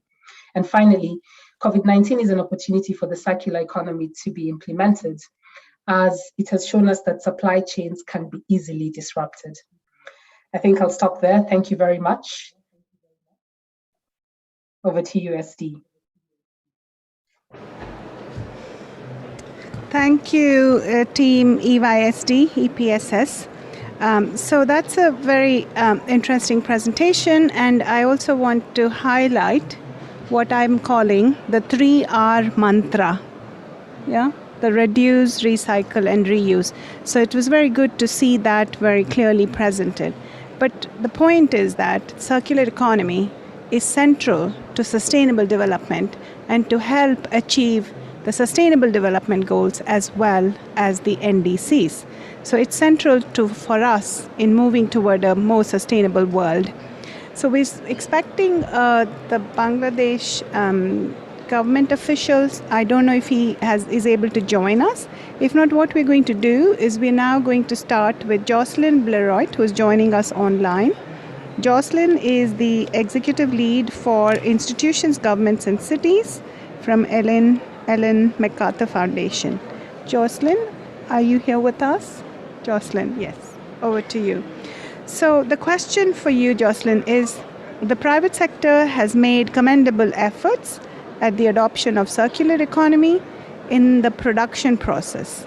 Is this enough to achieve the kind of reduction in magnitude of waste that is needed to change the course towards lower emissions? Thank you very much for the opportunity to speak today at this important event, and thank you both Christine and Sophie for the very interesting presentation.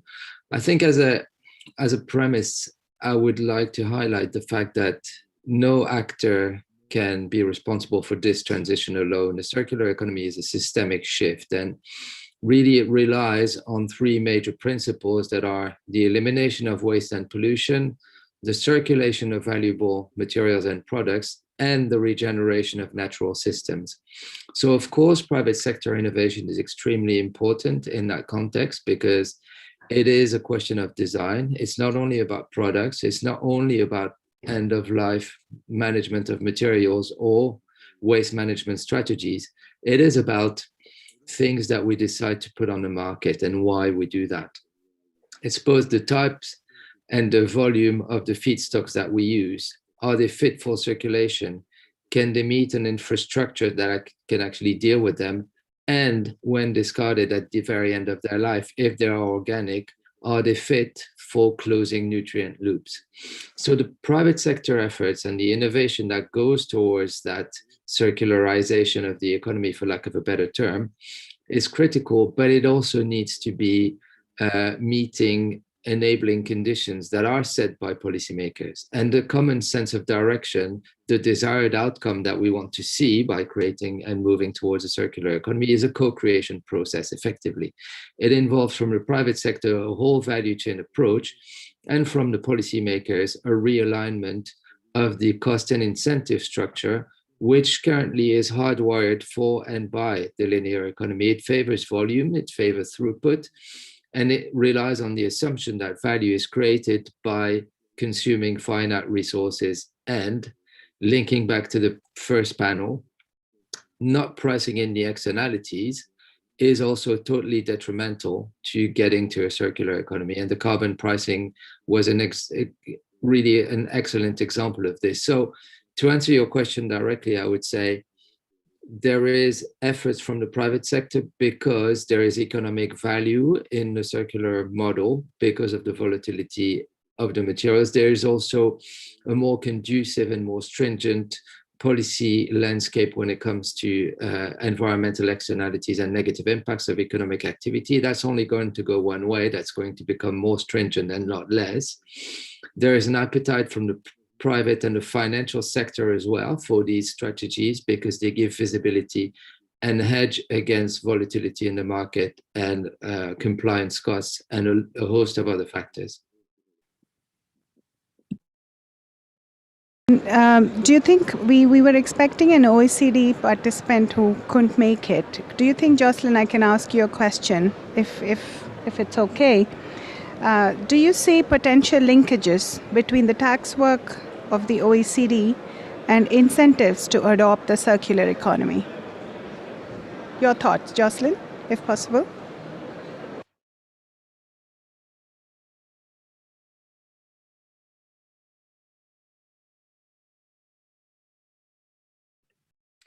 Yes, thank you. The host was not allowing me to unmute.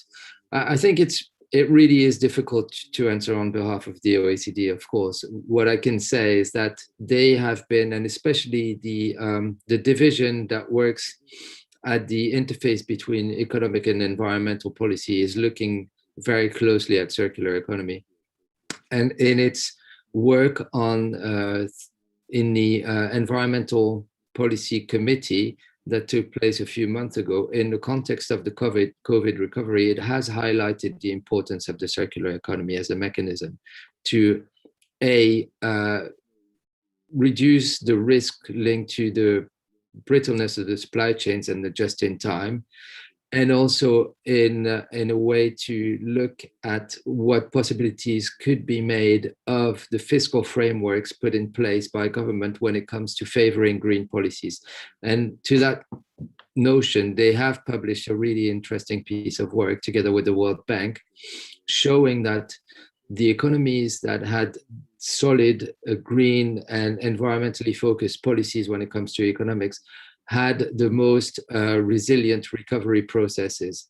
And that's a really good lesson, because without going into the details of those policies, because of course the OECD spokesperson would be much better placed than I would to do that, I think it's really interesting that this sense of direction and knowing that bridging the gap between the environmental ministries and the finance and economy ministries is the way to go. And traditionally, the circular economy has been the remit, and still is to a certain extent, certainly at G20 level, of the Environmental Ministries Council, and really bringing that out of its natural habitat and taking it to the economic ministries as well. Like we're starting to see, for instance, the United Nations Economic Commission for Europe is doing a stupendous work on circular economy at the moment for their member states.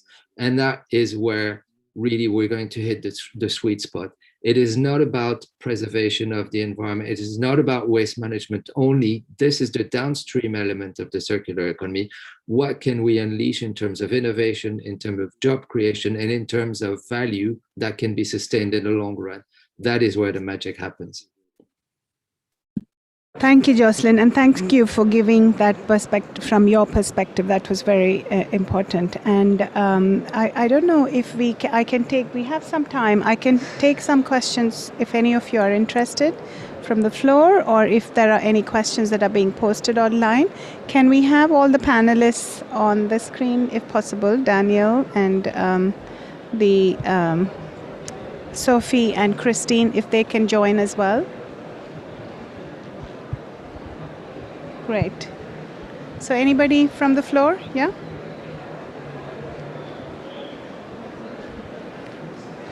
Hello there. You can also say who you would like the question to. Yeah. I think towards the last speaker, possibly. Magnus Merkel from the Norwegian University of Life Sciences. My question relates to the social argument or the employment argument as a kind of killing argument against fiscal policies. What, in your view, if you could kind of elaborate more on that point, what could we do to make it clear to policymakers and to other stakeholders that it does work otherwise? Jocelyn, that's for you. Yes, could I possibly ask you to elaborate a bit on your question? I'm not entirely sure where you're going with the fiscal policy killing the employment argument. So sorry. Okay, when we talk about carbon pricing, for example, I think one of the very often used arguments in public discourse is that, it can't be done because in emission-intensive sectors there's lots of people employed. Where do you think that alternative employment could be created, and how could that be used to, let's say, improve a little bit the image of fiscal policy to reduce emissions? Yes, thank you. No, that's much clearer. I think that when it comes to the emission, we're not necessarily the best place to talk about it, but when it comes to materials management, and the material side of the economy is absolutely key, because as we've shown, 45% of GHG emissions come from the products and the food that we have in the system, how we make them, use them, and ultimately dispose of those. And if we look, for instance, at the employment implications of remanufacturing, well, the International Resource Panel, which is a body of the United Nations Environmental Programme, has shown that remanufacturing activities have involve an increase of 120% skilled labor compared to building machinery, automotives, and electronics from scrap. In other words, it is much more skills demanding to take a product that's already remanufactured, to diagnose the fault, and to put it back to its original state. And that is, of course, something that cannot necessarily be easily offshoreable, because you're going to, for economic reasons, want to have those remanufacturing and maintenance centers close to where the use is. For instance, a Japanese photocopier is not going to go back to Japan anytime it needs a new lease of life, and usually they have 6 or 7 leases of life. The materials management, the handling, which is critical to the second principle of the circular economy about circulating the value of those materials, is labor intensive, and it is about skilled labor. It is about being able to handle those high-tech, sometimes complex products, and knowing how to keep them at the highest quality and the highest value in circulation. And this is a jobs creation potential, definitely. Thank you, Jocelyn. I can take one more question from the floor. Yes, Kai Kim.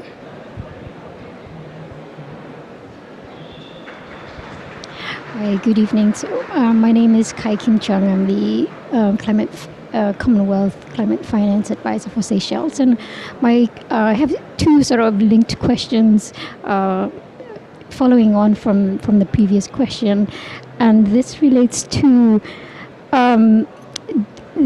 so my concern is that when we talk about the circular economy, I think that, and this question is for the last speaker as well, the concern is that the business case when we talk about the circular economy is that in order to drive profits, that the businesses will be more interested in ensuring that when we go around that circle goes faster and faster and faster, because that's a way of generating revenue. But so I think for me, I think once we transition into a circular economy, I think then the next set of questions that we will be asking is actually how do we actually slow down that circle so that we don't use too much of the resources that are out there, and we make goods that are more sustainable as we go along. And then linked to that as well, I mean, because I work and I'm supporting the government in a small island developing state, I think for me, the question is then also, what does 3D printing actually, how does that come into play? Because if we were to try and transfer knowledge or transfer technology to island states related to 3D printing, then that could actually also reduce the amount of materials that are being used. And so how would that then also impact on jobs and employment? Jocelyn, the advantage of having expertise is that you're extremely popular. Jocelyn, over to you. Well, that's very kind, and I'll take the compliment, but by no means am I suggesting that we have all the right answers. I have a lot of good questions as well. On the last point of 3D printing, which is otherwise known as additive manufacturing, the interesting thing is that it speaks directly to the first principle of the circular economy about designing out waste.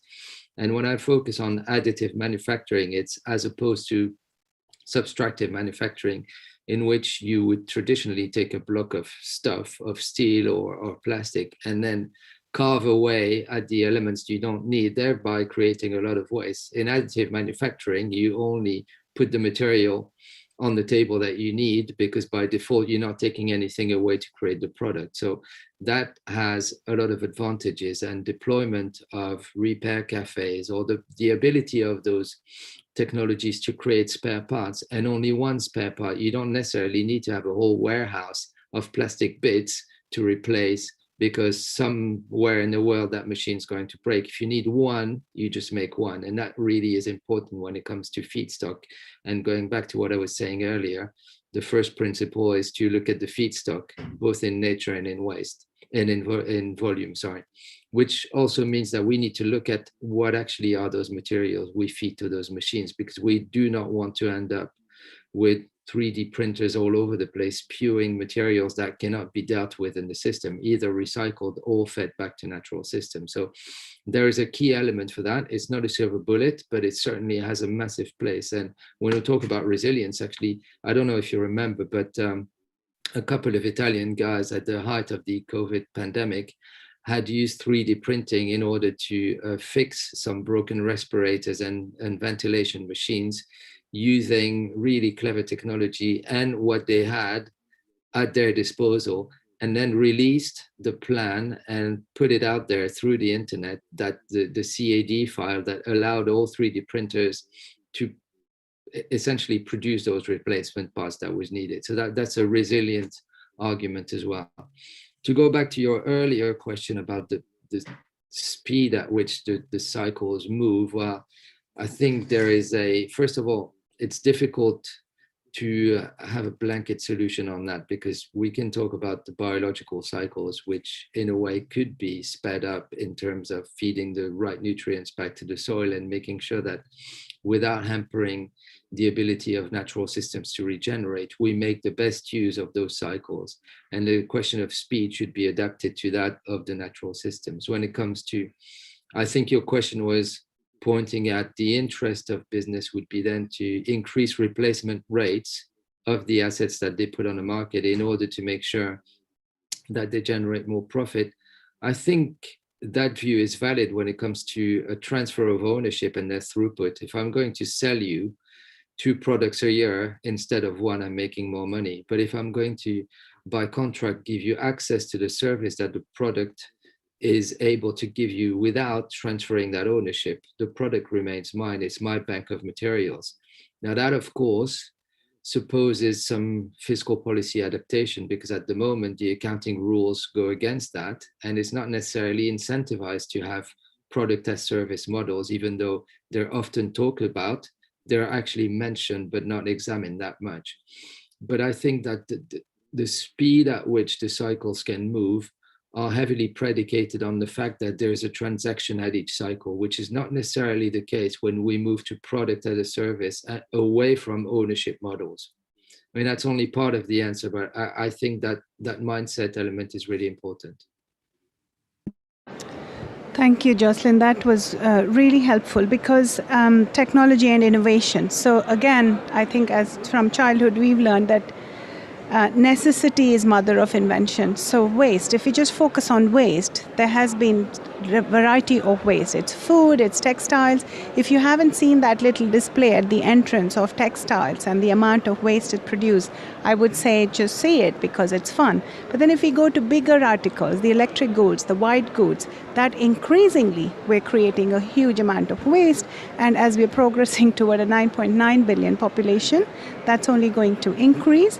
And hence technology and innovation is absolutely crucial. So also in food waste and textile waste, we are constantly innovating. And now I belong to the generation which we were used to just repairing everything. But in addition to programs, my favorite programs like the repair shop, where people are repairing things, but that's very specific to antiques and personal things. But extending that, now there is law that white goods necessarily have to ensure repairability, that they have possibilities for repair. So I'm just giving you examples of waste, but I think Jocelyn gave good example. And the important point I think Jocelyn made is about what we need is fiscal policy innovation associated with ensuring that we reduce, recycle, and reuse much more. With that, I think we'll stop, because thanks to all the panelists. As we said, it's a work in progress, but then we're excited about this work. And I'm thinking of circular economy as a caterpillar. So like a caterpillar has so many legs, we can put so many things into it. And Jocelyn, it was I like the way you connected the first presentation and the second presentation. So thanks to everybody, both in the first panel and the second panel. And watch this space is what I would say. Thank you.